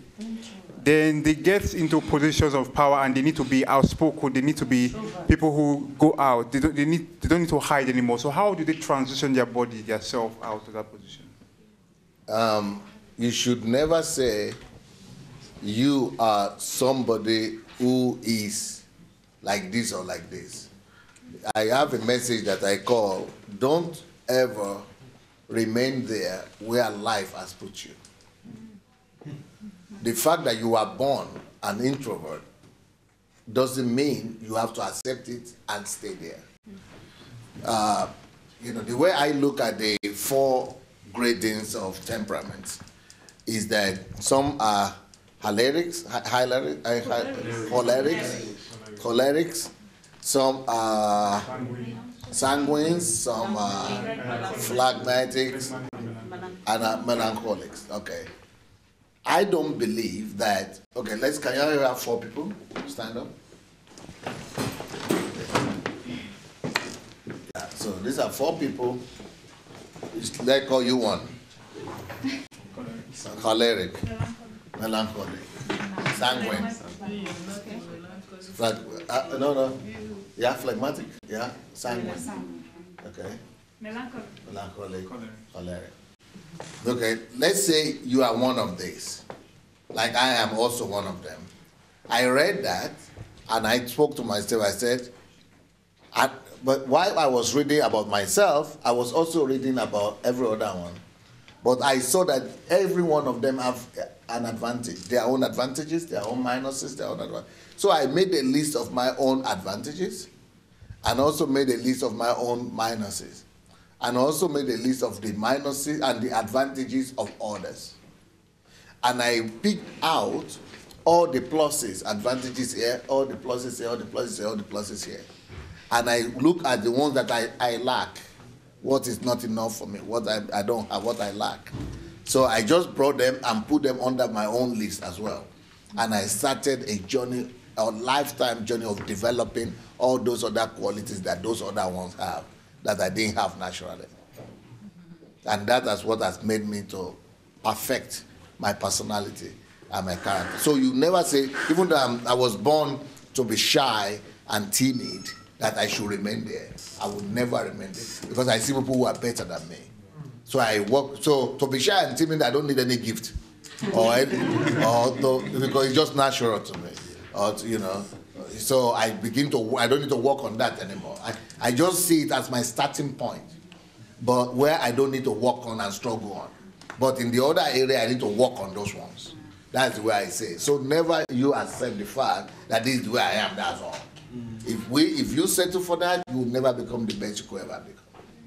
I hope you understand. The guy here, you wanted to speak first, yes. Hello, everybody.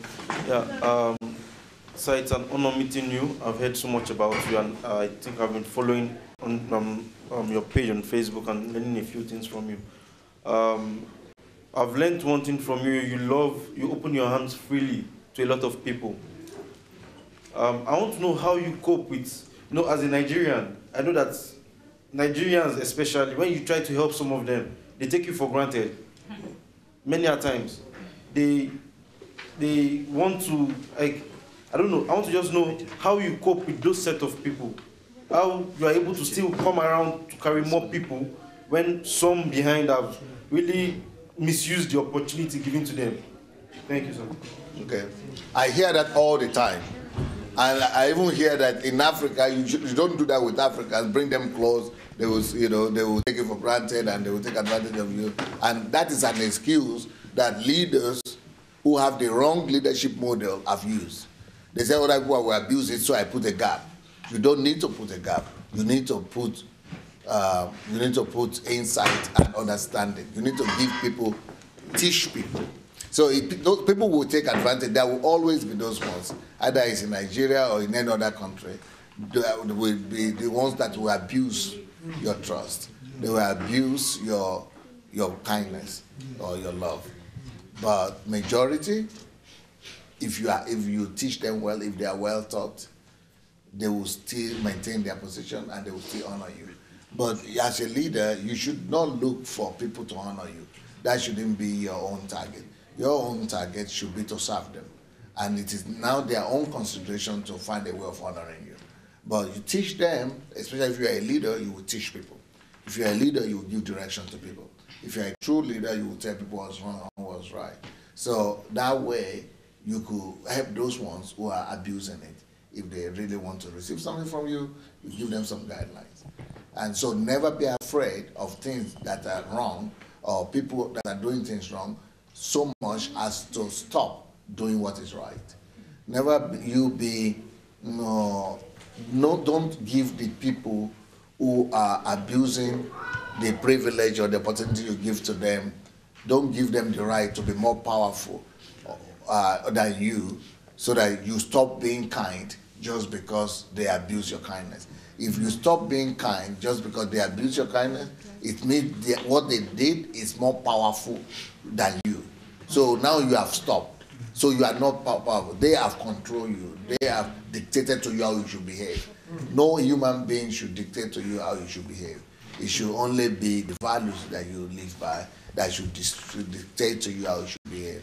Because if you do good to people and they come back and repay you back with evil, and you say, I will never do good to anybody again, then you are weak. It means now they have formulated you.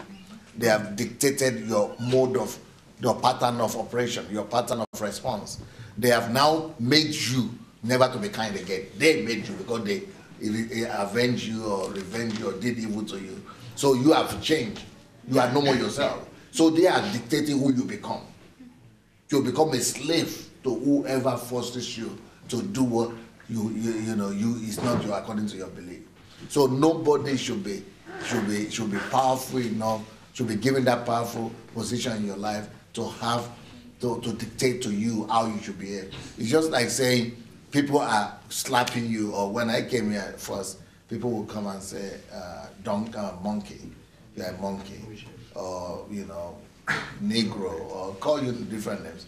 And I see many Africans who will go and begin to fight and so it means those people were able to make me into an animal because I'm fighting, I'm responding like an animal. So they have succeeded in making me who they think I am. But when I laugh and just say, oh, you want to shake a live monkey? This is a live, have a shake with a live monkey, real one. Then they begin to laugh again. I have overcome their hatred and their prejudice with my maturity and superiority of mind. So I control how they feel. They don't control how I feel.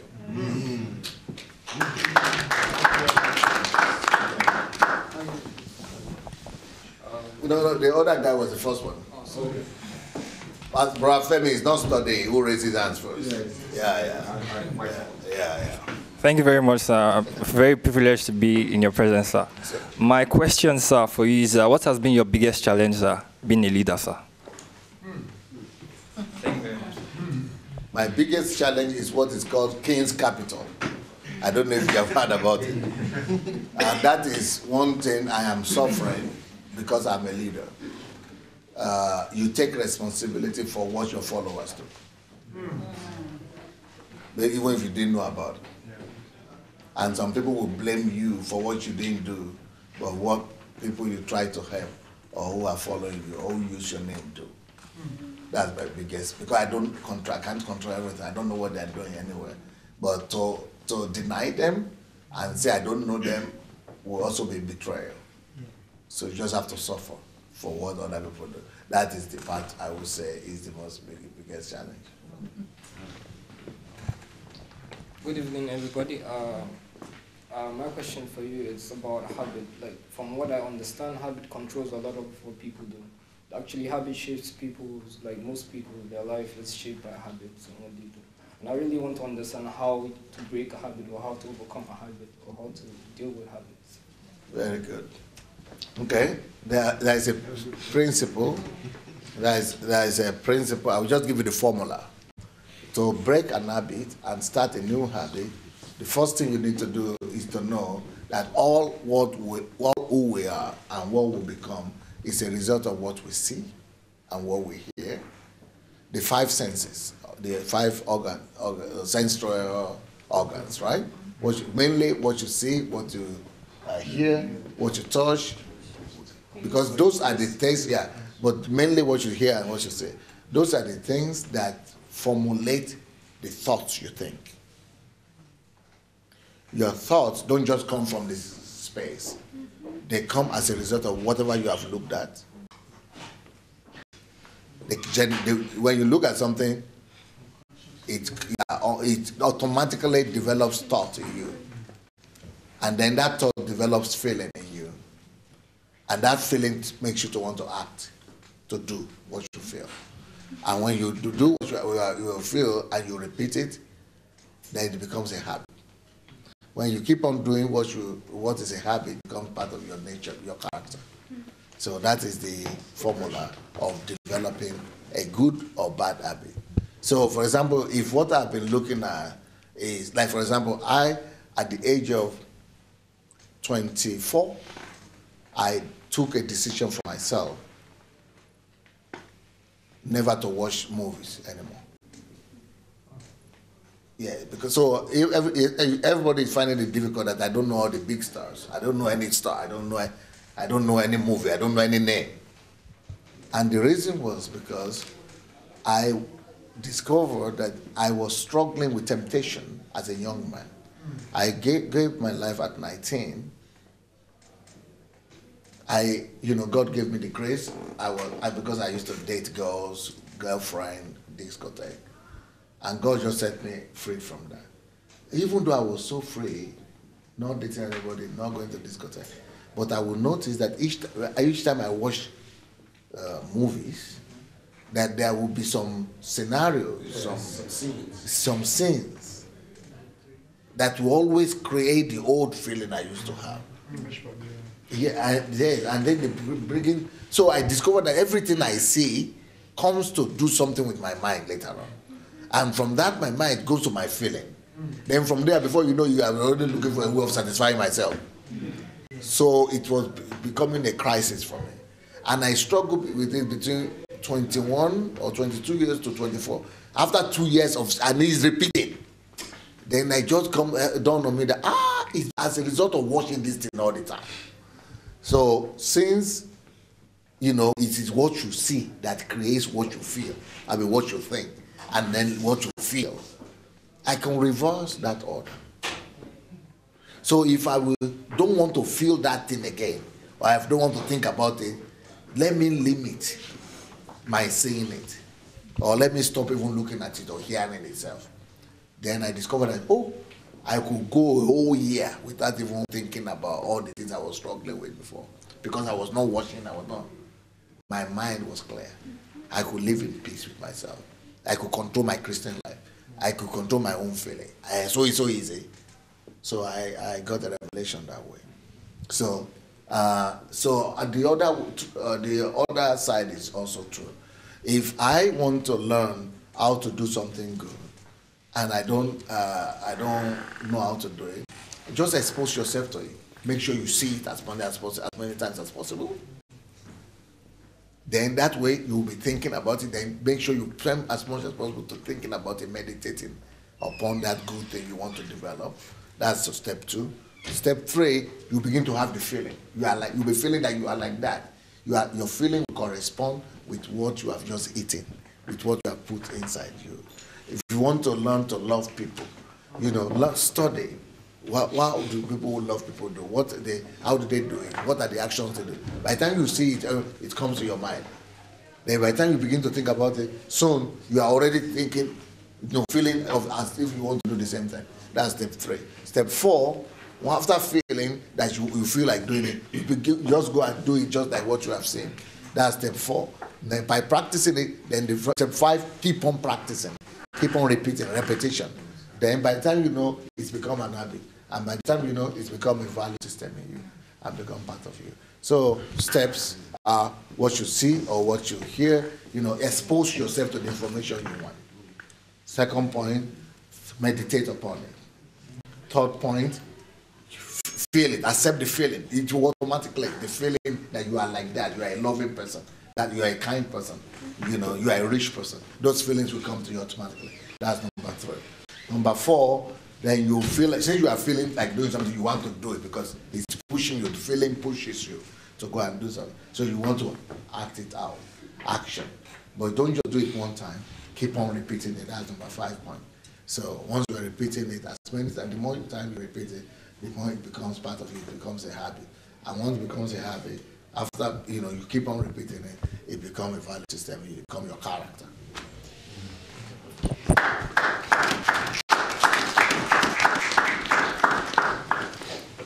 Good day, everyone. I've been following you, sir, and I want to ask this question because this question bothers me a lot. In an instance whereby I'm a follower and I have a leader and I have a time schedule and I have a lot of plans, and I made my leader to know my plan, but because of the plan the leader has, and I told him my plans, but he said no, I have to follow his own plan. In that kind of situation, what can I do? I have my schedule, I have my plans, but he said no, because of his own plan for the organization and all such. Nothing must be more important than your own vision. Even you yourself, you are not more important than your vision. So you must subject yourself and everything else to your vision. You must create space in your own vision according when you can afford it for any other things. But first of all, the bigger priority is what you are supposed to do. Yes. Thank you, sir. Okay, we had a nice time. Go eat before you go. Let's make sure you go and eat.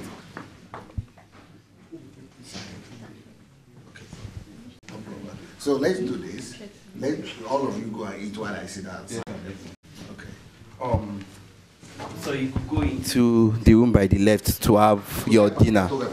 So please, then pending that time, before you go, you could come back because it's only those that attended that will be collecting certificates. Because if you are not impacted onto why carry a proof of emptiness? Anybody has a pen? Thank you.